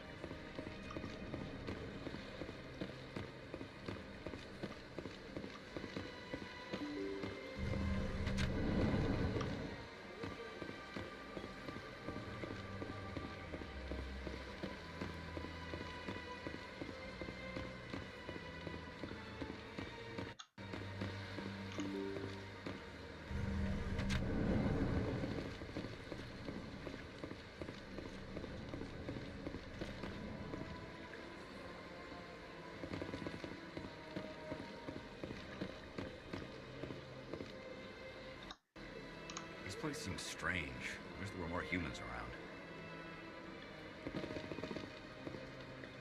My goodness, you're Commander Shepard. Your activities made for quite a briefing in the diplomatic corps. Is there something I can do to assist you? Yes. A man named Samesh Bhatia is having some trouble claiming his wife's body. Ah, Mr. Bhatia. A good man in an understandably frustrating position. I wish I could help him. Serviceman Nirali Bhatia died on Eden Prime, as Mr. Bhatia no doubt told you. Her wounds are inconsistent with any type of weapon damage we've seen before. That is why her body is being held. You think her body might be dangerous or contaminated? No, Commander. Nirali Bhatia is not dangerous. Her body is in fact extremely valuable to the Alliance. The tests we're conducting may lead to better defenses against Geth attacks. Respectfully, Serviceman Bhatia may save more lives in death than she did in life. You've got to have a lot of bodies. Can't you release one? Very few bodies had this new type of weapon damage, and very few were in good enough condition to study. Beyond that, Commander, we need as many bodies as we can to get a reasonable sample size. When will this research result in actual new technology? If we're lucky, we'll actually realize usable technology from this study in a few years. How long do you think the research is going to take? This is a long-term study. I wouldn't expect the bodies to be released for a year or longer. I understand what you're trying to do, but holding the body is wrong. Commander, you of all people should understand how far we must go to protect humanity. Not if we lose our humanity in the process. I'm out there fighting to stop crap like this. All right, Commander. You win. It was hard enough refusing Mr. Bhatia. I'm not going to risk an incident by refusing you. Tell Samesh that the body is being shipped back to Earth. I'll go now to see to it myself.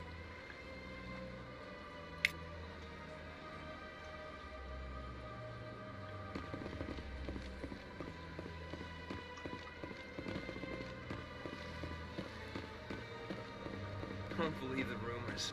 The consort would never reveal her secrets. Of course she would. What do you want? Oh, Commander. Is there something I can do for you? Calm down, Private. This isn't an inspection. Right, sorry. What can I do for you, Commander? What can you tell me about the Asari consort? Well, she's an Asari who works here as... That is, she helps people with things. You've never been, have you, boy? No, I never did.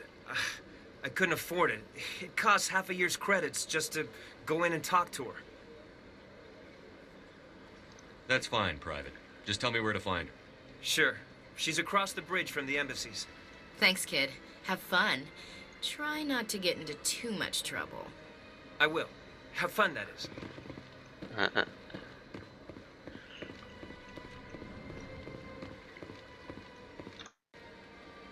Wish I brought Garrus here. I'll bring Garrus and then talk to him.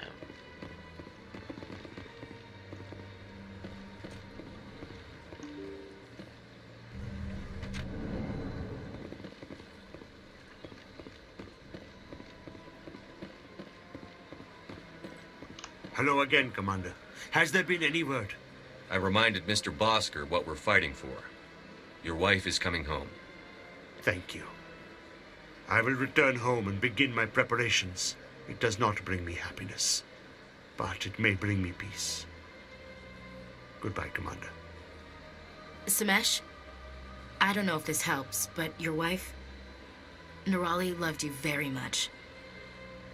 She missed your cooking, and she played recordings of you every night before she went to sleep.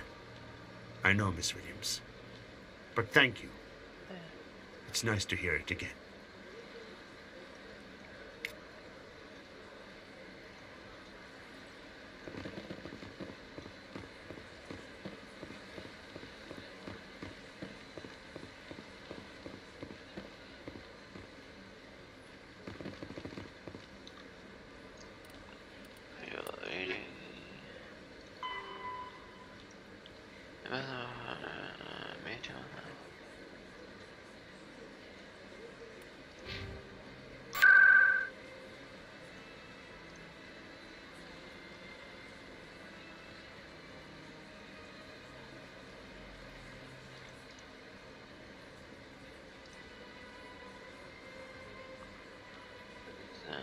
Sick.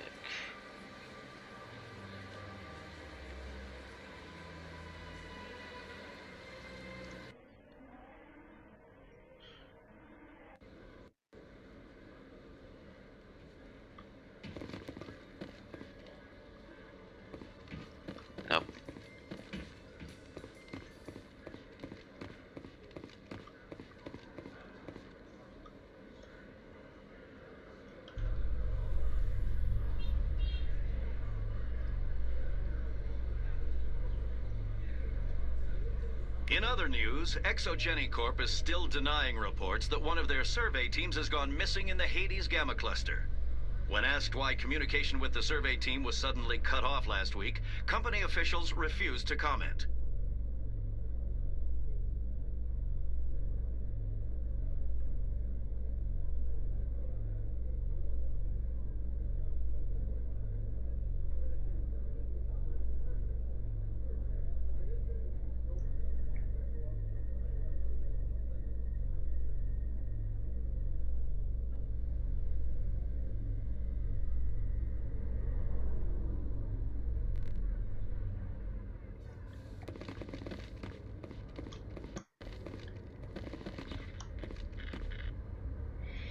I've got big news for you, Shepard. Captain Anderson is stepping down as commanding officer of the Normandy. The ship is yours now. She's quick and quiet, and you know the crew. Perfect ship for a Spectre. Treat her well, Commander. I'll take good care of her, sir. I know you will, Commander. What kind of leads do we have? Saren's gone. Don't even try to find him. But we know what he's after. The conduit. He's got his Geth scouring the Traverse looking for clues. We had reports of Geth in the Pharos system shortly before our colony there dropped out of contact, and there have been sightings around Noveria. Find out what Saren was after on Pharos and Noveria. Maybe you can figure out where the conduit is before he does. The Reapers are the real threat. I'm with the Council on this one, Shepard. I'm not sure they even exist. But if they do exist, the conduit's the key to bringing them back. Stop Saren from getting the conduit, and we stop the Reapers from returning. I'll stop him. We have one more lead. Matriarch Benezia, the other voice in that recording. She has a daughter, a scientist who specializes in the Protheans. We don't know if she's involved, but it might be a good idea to try and find her. See what she knows. Her name's Liara, Dr. Liaratsoni. We have reports she was exploring an archaeological dig on one of the uncharted worlds in the Artemis Tau cluster. So they're going to Noveria. Sounds like we should head for the Artemis Tau cluster. It's your decision, Commander. You're a Spectre now. You don't answer to us. But your actions still reflect on humanity as a whole. You make a mess and I get stuck cleaning it up. I'll try not to make things any harder on you, Ambassador. Glad to hear it, Commander. Remember, you were a human long before you were a Spectre. I have a meeting to get to. Captain Anderson can answer any questions you might have.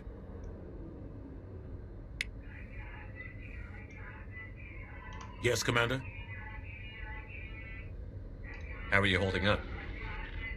Honestly, this isn't how I pictured my career coming to an end. Pushing papers really isn't my thing, but you're the one who can stop Saren. I believe in you, Shepard. If that means I have to step aside, so be it. Tell me what happened with you and Saren 20 years ago. It's close to 20 years ago now. Ambassador Goyle was our representative here on the Citadel. Like Udina, she wanted to get a human into the Spectres. She chose me. The Council sent Saren to keep an eye on me and evaluate my performance, just like they sent Nihilus to keep tabs on you. Why weren't you honest with me? It's not something I'm proud of. I had a chance to become the first human Spectre, and I failed. Saren made sure of that. I think I deserve the whole story. We had intel on a rogue scientist being funded by Batarian interests. He was trying to set up a facility to develop illegal AI technology out in the Verge. Alliance intel had done all the work, but the Council wanted a Spectre involved. We compromised. I was assigned to help Saren in his investigation. We tracked the scientist to a refining facility on Kamala. He was hidden away somewhere inside, protected by an army of Batarian mercenaries. The plan was simple. Sneak into the plant, capture the scientist, sneak back out. Quick, quiet, and a minimum of bloodshed. I'm guessing things didn't go as planned. Saren and I split up to cover more ground. Then about halfway through the mission, there was a massive explosion in the refinery core. Officially, it was ruled an accident, but I think Saren detonated it on purpose to draw off the enemy guards. How many casualties? The explosion tore the refinery to shreds. The whole place was on fire. Black chemical clouds poured out into the atmosphere. Nobody inside survived. There was a camp for the workers and their families nearby. Between the fires and the toxic fumes, the final death count was over 500. Mostly civilians. Saren didn't care. The target was eliminated, mission accomplished, and I ended up taking the blame. That ended all talk of me joining the Spectres. Saren caused the explosion. How'd he pin it on you? In his report, Saren accused me of blowing his cover. He said it was my fault the guards were ready for us. He claimed that's why it turned into a massacre. Saren's report was all the proof the Council needed to kill my chances of becoming a Spectre. Don't blame yourself, Captain. I don't. I blame Saren. I think he wanted things to go bad. He was looking for an excuse to blow that refinery. Maybe he just likes the violence. Maybe he was just trying to make me look bad to keep humans out of the Spectres. If so, he pulled it off. Why'd you let him get away with it? Who do you think the Council was going to listen to? Me? Or their best agent? I had a bad feeling about him right from the start. I should have been more careful. Maybe I could have stopped things before they got out of hand. Don't blame yourself, Captain. I don't. Maybe he just likes the violence. Maybe he was just trying to make me look bad to keep... The only thing I care about is stopping Saren. You're right, Commander. It's no good living in the past. Any extra intel you can give me on our colony at Pharos? The entire planet used to be one giant Prothean city. Mostly ruins now. But some of the infrastructure is still intact. The colony tried to build on what the Protheans left behind. We lost all contact with them when the Geth attacked. What can you tell me about Novaria? Novaria's trouble. Always has been. The whole planet's basically a center for corporations to conduct illegal research. Watch your back there, Shepard. Spectres are about the only form of Citadel authority Novaria respects. But they aren't popular. What do you know about the Artemis Tau cluster? Not much. I've never been there myself. A handful of systems with a few small, uncharted worlds, but no real colonies. Might not be easy finding Dr. T'Soni out there. My advice is to look for the world with the Prothean ruins. I should go. I'll be here if you need anything.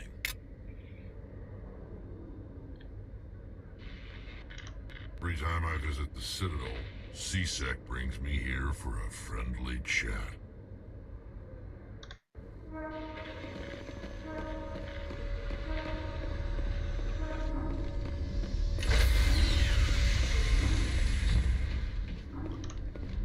Stand by, shore party.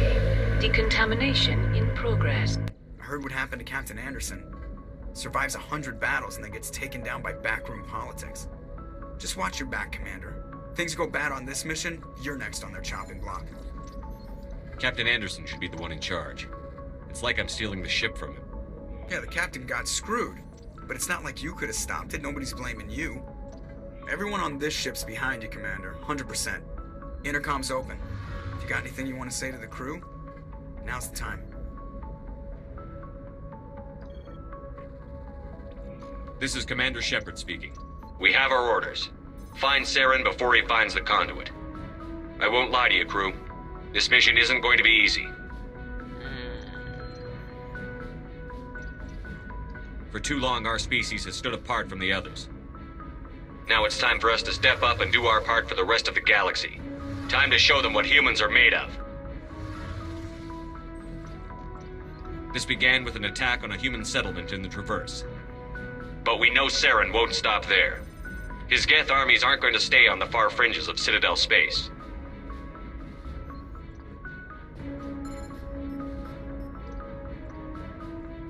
Humanity needs to do this. Not just for our own sake, but for the sake of every other species in Citadel space. Saren must be stopped, and I promise you all, we will stop him. Well said, Commander. Captain will be proud. The captain gave up everything so I could have this chance. We can't fail. Yes, sir.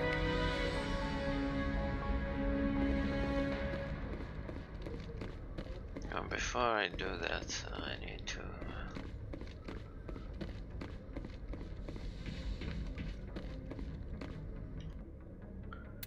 take Garrus with me.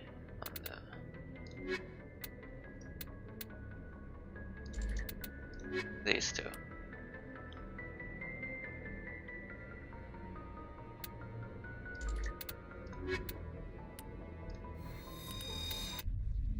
Equalizing interior pressure with exterior atmosphere. Logged. The commanding officer is ashore. Exo Presley has the deck.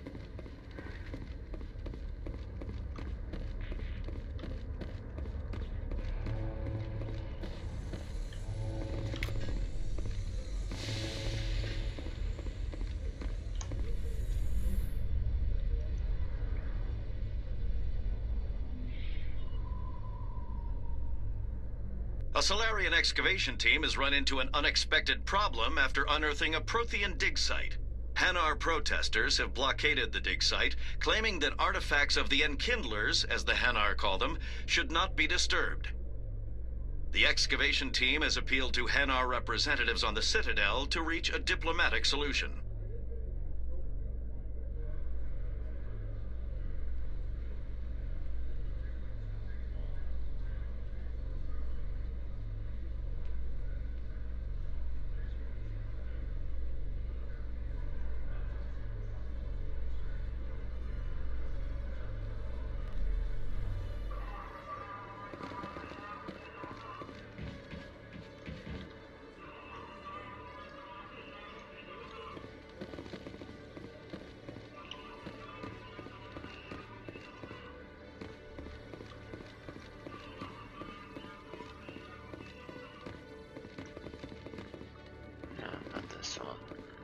Yeah,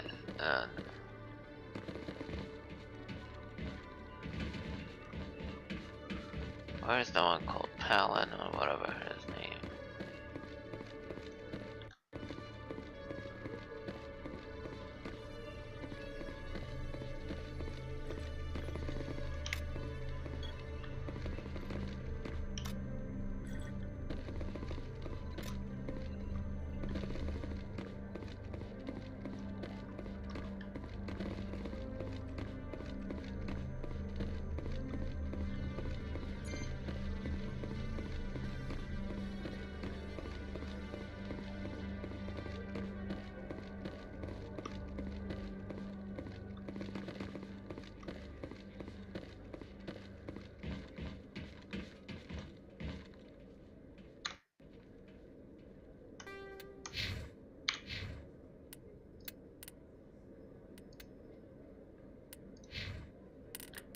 Decryption.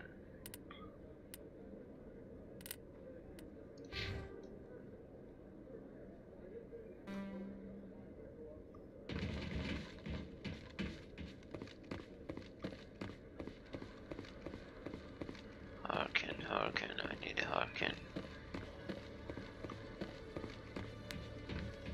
Must be on the other side.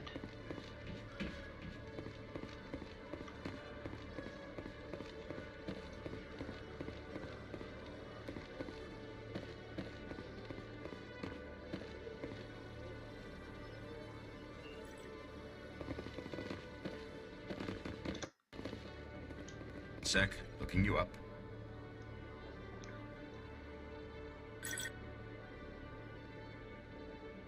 Hello, Commander. Show me what you've got. Sounds good. Just let me set you up. Oh, this must be a mistake. System's telling me to offer you our select stock. Spectre. Well, I heard about that, but I didn't realize it was you. Sorry, Commander. Just show me what you've got. I'll open the rare stock for you, Commander. Enjoy.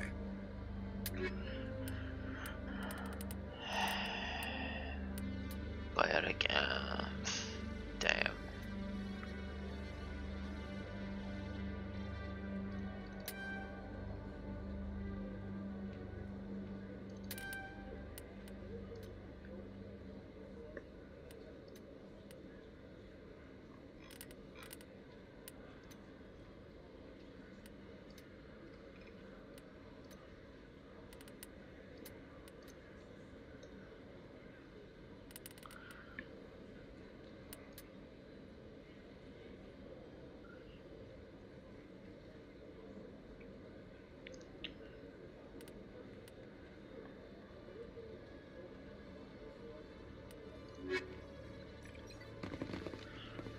Okay, this wasn't all for nothing. I think that one is in the CSEC Academy.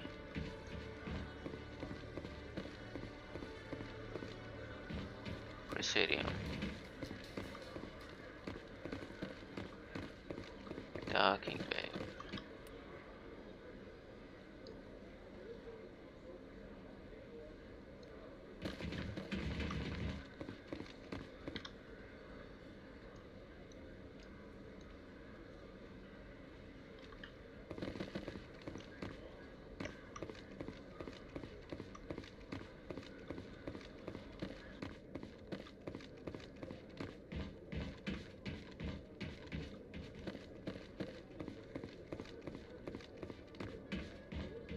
Where's Pollen?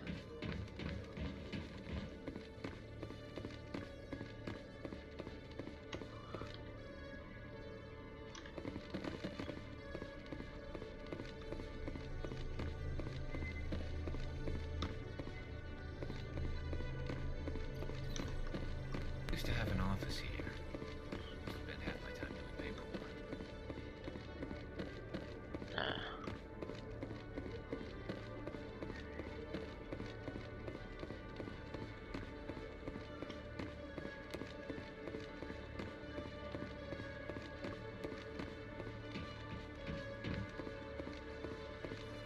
Docking. Let's go to the docking bay. There's nothing interesting here anymore.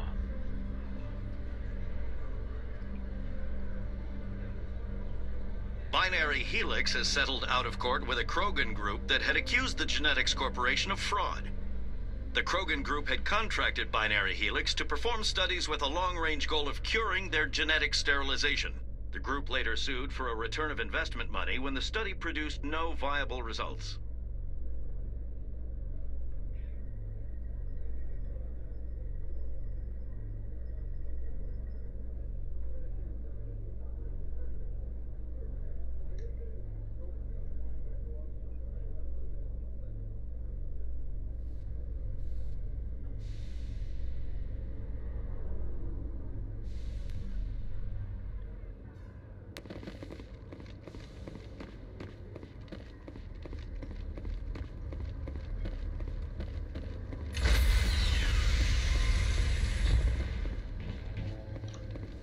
Stand by, shore party. Decontamination in progress. Logged. The commanding officer is aboard. Exo Presley stands relieved. Commander, something you need? How's the Normandy performing? Is she everything they said she'd be? She's the best ship in the fleet. If you've got a pilot who knows how to handle her. Balance isn't what you'd expect. Takes a while to get used to that oversized drive core we got stuffed in the back, and her power can sneak up on you if you're not careful. The Normandy's probably too much ship for your average Alliance pilot, Commander. Lucky for you, I'm anything but average. I like to know my crew. Mind if I ask you a few questions? I can see where this is going. You did a background check on me, didn't you? Well, I'll tell you the same thing I told the captain. You want me as your pilot. I'm not good. I'm not even great. I am the best damn helmsman in the Alliance fleet. Top of my class in flight school, I earned that. All those commendations in my file, I earned every single one. Those weren't given to me as charity for my disease. I'm sorry, Joker. I didn't even know you were sick. You mean you didn't know? Oh, crap. Okay, I've got Vrolich syndrome, brittle bone disease. The bones in my legs never develop properly. They're basically hollow, too much force and they'll shatter. Even with crutches and my leg braces, it's hard to get around. One wrong step and crack! It's very dramatic. But I've learned to manage my condition, Commander. Put the Normandy in my hands and I'll make her dance for you. Just don't ask me to get up and dance unless, you like the sound of snapping shin bones. Why does everyone call you Joker? It's a lot shorter than saying Alliance Flight Lieutenant Jeff Moreau. Plus, I love to make little children laugh. I was just thinking how much you remind me of Santa Claus. Look, I didn't pick the name. One of the instructors in flight school used to bug me about never smiling. She started calling me Joker, and it stuck. Why didn't you ever smile? Hey, I worked my ass off in flight school, Commander. The world's not gonna hand you anything if you go around grinning like an idiot. By the end of the year, I was the best pilot in the academy. Even better than the instructors, and everybody knew it. They'd all got their asses kicked by the sickly kid with the creaky little legs. One guess who was smiling at graduation? I need to know more about this Vrolik syndrome if I'm putting my ship in your hands. Yeah, of course you do. It's an extremely rare condition. Nobody knows exactly what causes it. Genetic, maybe. It's treatable, but there's no cure. They classify my case as moderate to severe. I was born with over a dozen fractures, hip, thighs, ankles. My bones were already breaking in the womb. 100 years ago, I wouldn't have survived past my first year. Lucky for me, modern medical science has turned me into a productive member of society. I have to go. All right, see ya. Supposed to say I should go.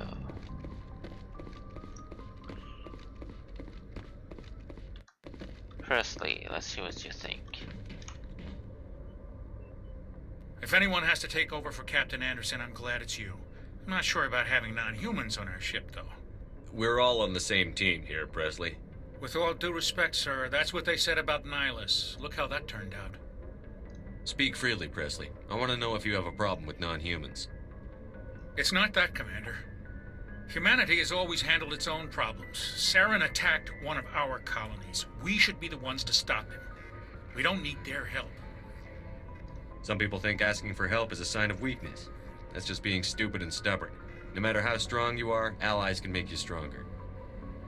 I guess so. Maybe I'm just stuck in the old ways of thinking. But don't worry, Commander. This won't be a problem. How did you end up assigned to the Normandy? I signed up with the Alliance as a navigator right out of school, following in my grandfather's footsteps, I guess. My first posting was on the Agincourt. We were one of the first reinforcements to arrive at Elysium after the Blitz hit. Those raiders were no match for an Alliance frigate. Of course, the only reason the colony was still standing was because of you, Commander. I can't believe you held out as long as you did. How'd you end up on the Normandy? I got my officer's commission after Elysium. Must have made an impression on the right people. Captain asked for me when he was picking his crew. Carry on, Presley. Sir.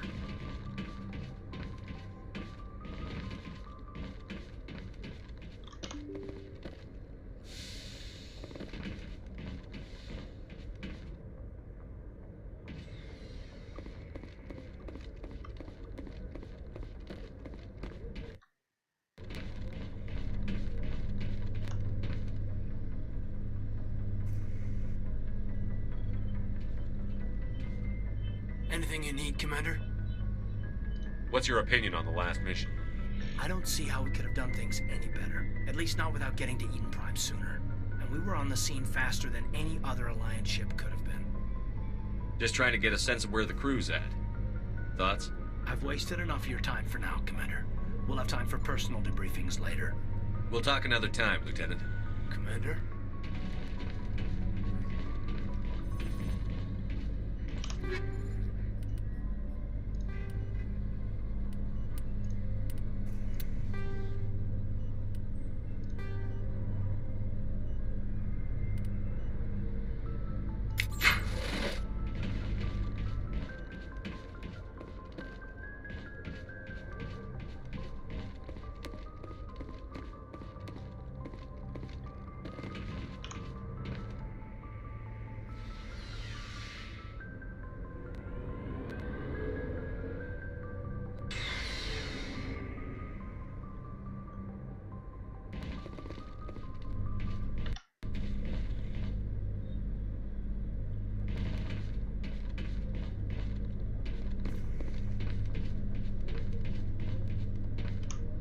Commander?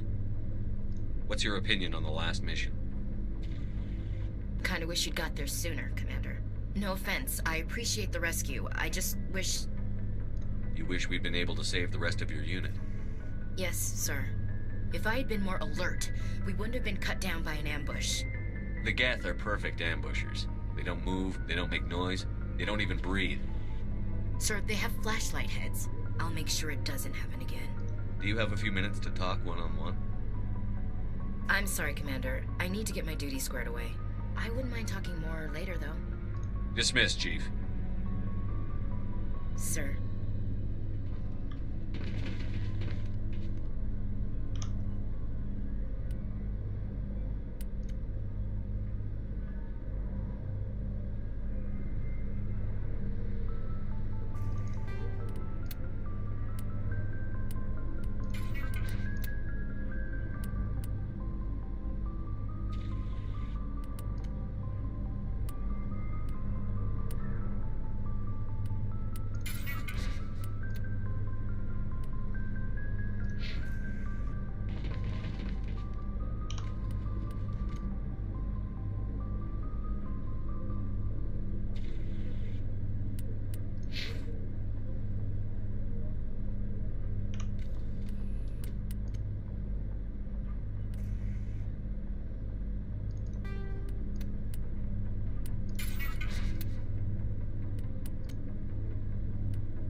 nice ship you've got, Shepard. What can I do for you? What's your story, Rex? There's no story. Go ask the Quarian if you want stories. You Krogan live for centuries. Don't tell me you haven't had a few interesting adventures. Well, there was this one time the Turians almost wiped out our entire race. That was fun. I heard about that. You know, they almost did the same to us. It's not the same. It seems pretty much the same to me. So your people were infected with a genetic mutation? An infection that makes only a few in 1,000 children survive birth? And I suppose it's destroying your entire species? I suppose it isn't all the same. I don't expect you to understand, but don't compare humanity's fate with the Krogan. Sorry, Rex. I wasn't trying to get you upset. Your ignorance doesn't upset me, Shepard. As for the Krogan, I gave up on them long ago. The genophage infected us, but it's not what's killing us. Are your people really dying? We're sure not getting any stronger. We're too spread out. None of us are interested in staying in our own system. Lots of species have left their homes and prospered. But they go to colonize new worlds. We're not settlers. We're warriors. We want to fight. So we leave. Hire ourselves out. And most of us never go back. What can you tell me about the genophage? Ask the Solarians if you want details. They made it. All I know, it makes breeding nearly impossible. Thousands die in stillbirth, and most never get that far. Every Krogan is infected. Every one. And no one's rushing to find a cure. Would don't the Krogan try to find a cure? When was the last time you saw a Krogan scientist? You ask a Krogan, would he rather find a cure for the genophage or fight for credits? He'll choose fighting every time. It's just who we are, Shepard. I can't change that. Nobody can. So long, Rex. Shepard. Such a sad story. Hey, Commander. Looking for some extra supplies before you head out? What have you got? Whatever you want. Armor, weapons, mods. It's not standard Alliance issue, but that's not necessarily a bad thing. Well, as long as you don't mind paying for it. Why should I pay you for my weapons and armor? My stuff doesn't come from the Alliance. I have to purchase it myself, and it's not cheap. Hell, the licenses alone have set me back more than I'd like. But no licenses, no goods. Without the goods, I'm out of a job. Not right now, thanks. No problem. I get Keep cash. checking back.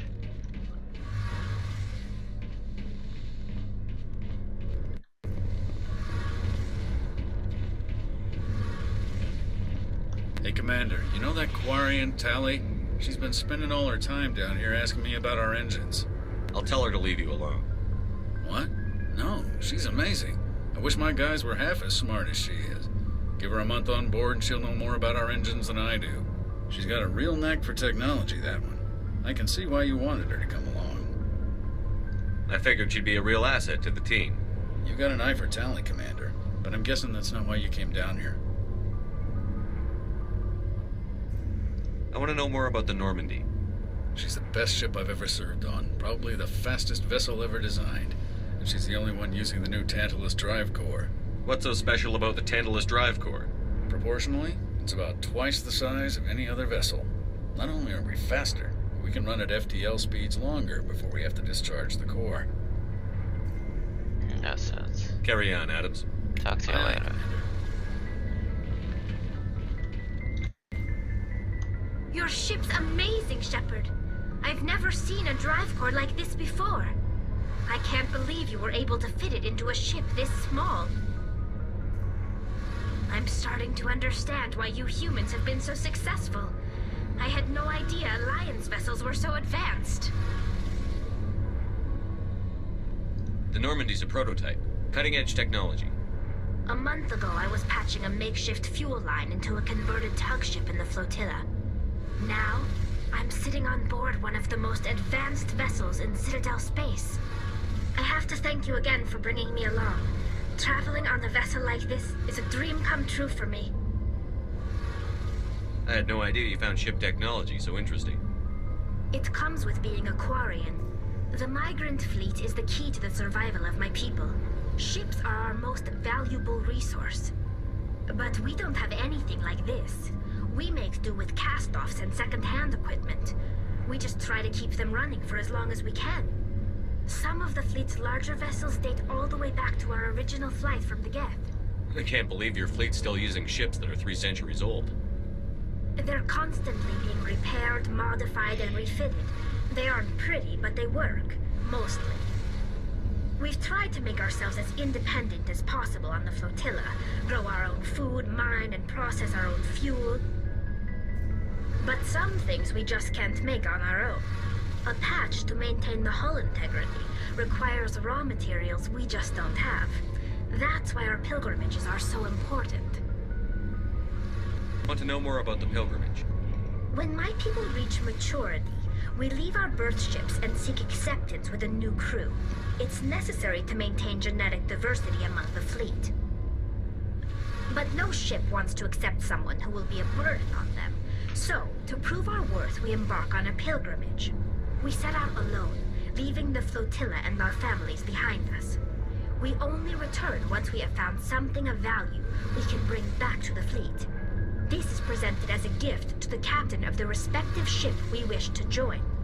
If the gift is accepted, we are welcomed into the crew. Can a captain choose to reject the gift? That doesn't happen often. Most captains are eager to increase the size of their crew. It increases their own standing in our society. Even when a gift is not particularly valuable, the captain usually accepts it out of a sense of tradition. However, there is a stigma to presenting a substandard gift. It's not the best way to make a good impression on a new community. Most pilgrims don't return until they find something worthwhile. Can't believe they just send you off alone. It's not like they just cast us out. Before we leave, we are given lessons in how to survive outside the flotilla, and given gifts to help us on our journey. We also receive implants to fight off sickness and disease. Generations of living in an isolated and highly controlled environment have left our immune systems weaker than most. By the time we leave the fleet, we are well equipped for the pilgrimage. This is a rite of passage for all Quarians. If it were dangerous, our numbers would suffer. Virtually every pilgrimage ends with a triumphant return and the ritual presentation of the gift to one of the fleet's captains. I want to talk about something else. Like what? Tell me about your people. Our lives aren't easy. Resources are scarce, and we are constantly on the move. Everything we do must in some way contribute to the continuation of the migrant fleet. There are 17 million Quarians in the flotilla, and each of us relies on the others for survival. The bonds among my people are strong. Unfortunately, we have had to surrender many of the freedoms and civil liberties other species take for granted. What kind of freedoms? Well, it's illegal for parents to have more than one child. If our population grows too much, it would strain our resources to their breaking point. Of course, we also can't allow our numbers to become too few. If our population is in decline, the rule against single births is temporarily repealed.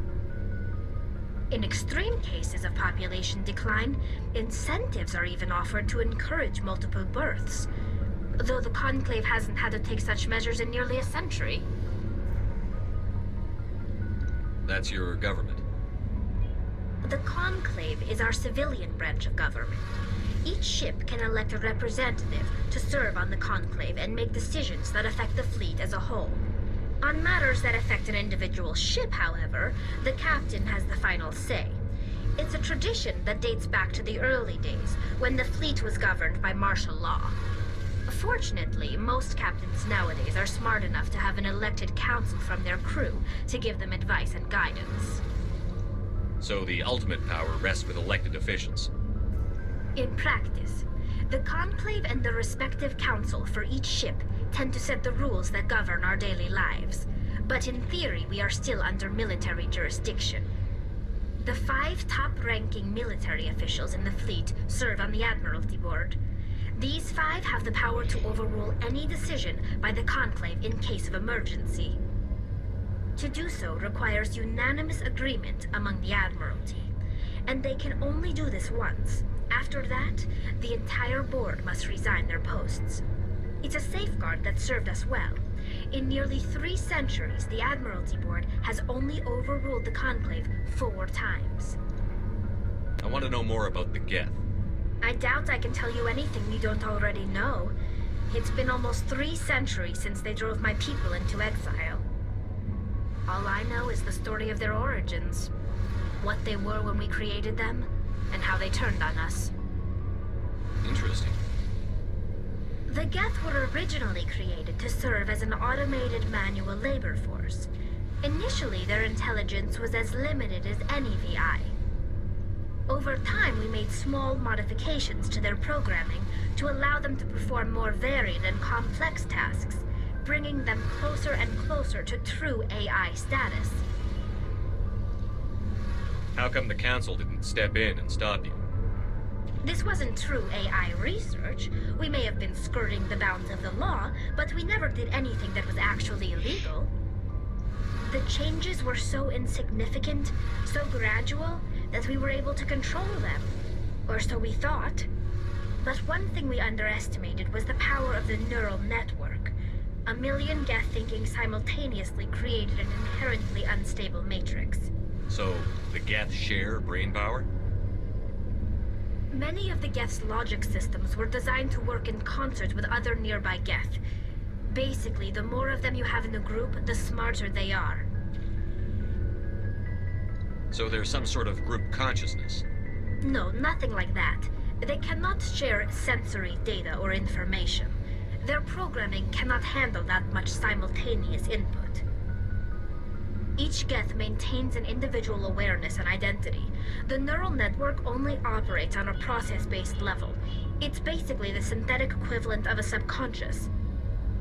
But when they're in close proximity, they can coordinate low-level functional processes, freeing up more capacity for original or independent thought. What made them rebel? As we built more and more Geth, their effective intelligence became more sophisticated, more abstract. One day, a Geth began to ask its Quarian overseer questions about the nature of its existence. Am I alive? Why am I here? What is my purpose? As you can imagine, this caused a near panic among my people. I don't see what's so bad about those questions. The Geth were created to engage in mundane, repetitive, or dangerous manual labor. That's fine for machines, but it won't satisfy a sentient being for long. The Geth were showing signs of rudimentary self-awareness and independent thought. If the Geth were intelligent, then we were essentially using them as slaves. It was inevitable the newly sentient Geth would rebel against their situation. We knew they would rise up against us, so we acted first. A general order went out across all Quarian-controlled systems to permanently deactivate all Geth. The Geth responded to this order violently. You can't blame them for fighting for their survival. We had no other choice. The Geth were already on the verge of revolution. By acting quickly, we had a chance to end the war before it began. The hope was that most of the Geth would still be little more than machines, incapable of organized resistance. But they had progressed much further than anyone anticipated. The war was long and bloody. Millions upon millions of Quarians died at their hands. In the end, we were forced to flee our own homeworld. We feared the Geth would pursue us, but they never came beyond the Veil. Now we drift through space, exile, searching for a way to reclaim what was once ours. It's hard to feel sorry for you. Your ancestors tried to wipe out another species. We made a mistake when we created the Geth in the first place. But we did not make a mistake when we went to war against them. If we had not acted, they would have wiped us out. No, not They're a really. synthetic life form. They have no use for organics. None. Why do you think they cut themselves off from the rest of the galaxy? Why do you think they've killed every organic being who's ever tried to contact them? Didn't kill Saren. What does that tell you? The Geth are not innocent victims in all this. They're the enemy. They want to destroy us. Not just the Quarians. All organic life. That's why they've joined up with Saren. And that's why we have to stop him. I should go. Talk to you later. See you later. Okay, let's talk to Garrus and then end the stream.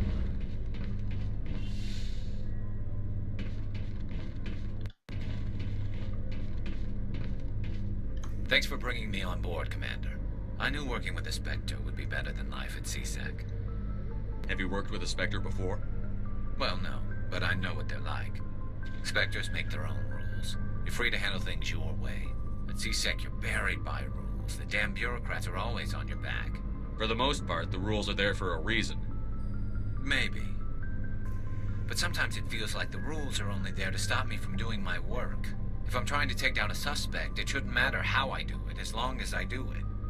But CSEC wants it done their way. Protocol and procedure come first. That's why I left. So you just quit because you didn't like the way they do things? There's more to it than that. It didn't start out bad, but as I rose in ranks, I got saddled with more and more red tape. CSEC's handling of Saren was typical.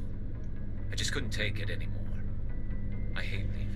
I hope you made the right choice. I'd hate for you to regret it later. Well, that's sort of why I teamed up with you. It's a chance for me to get off the Citadel, see how things are done outside CSEC. Either way, I plan to make the most of this. And without CSEC headquarters looking over my shoulder, well, maybe I can get the job done my way for a change. If getting the job done means endangering innocent people, then no. We get the job done right, not fast. Got it? I wasn't trying to. I understand, Commander.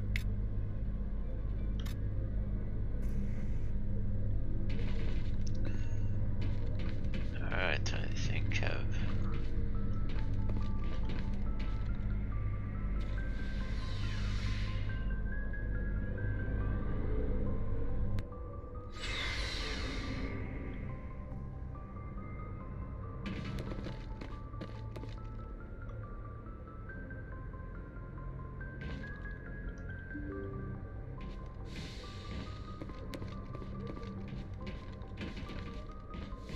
I've had enough. Let's see here.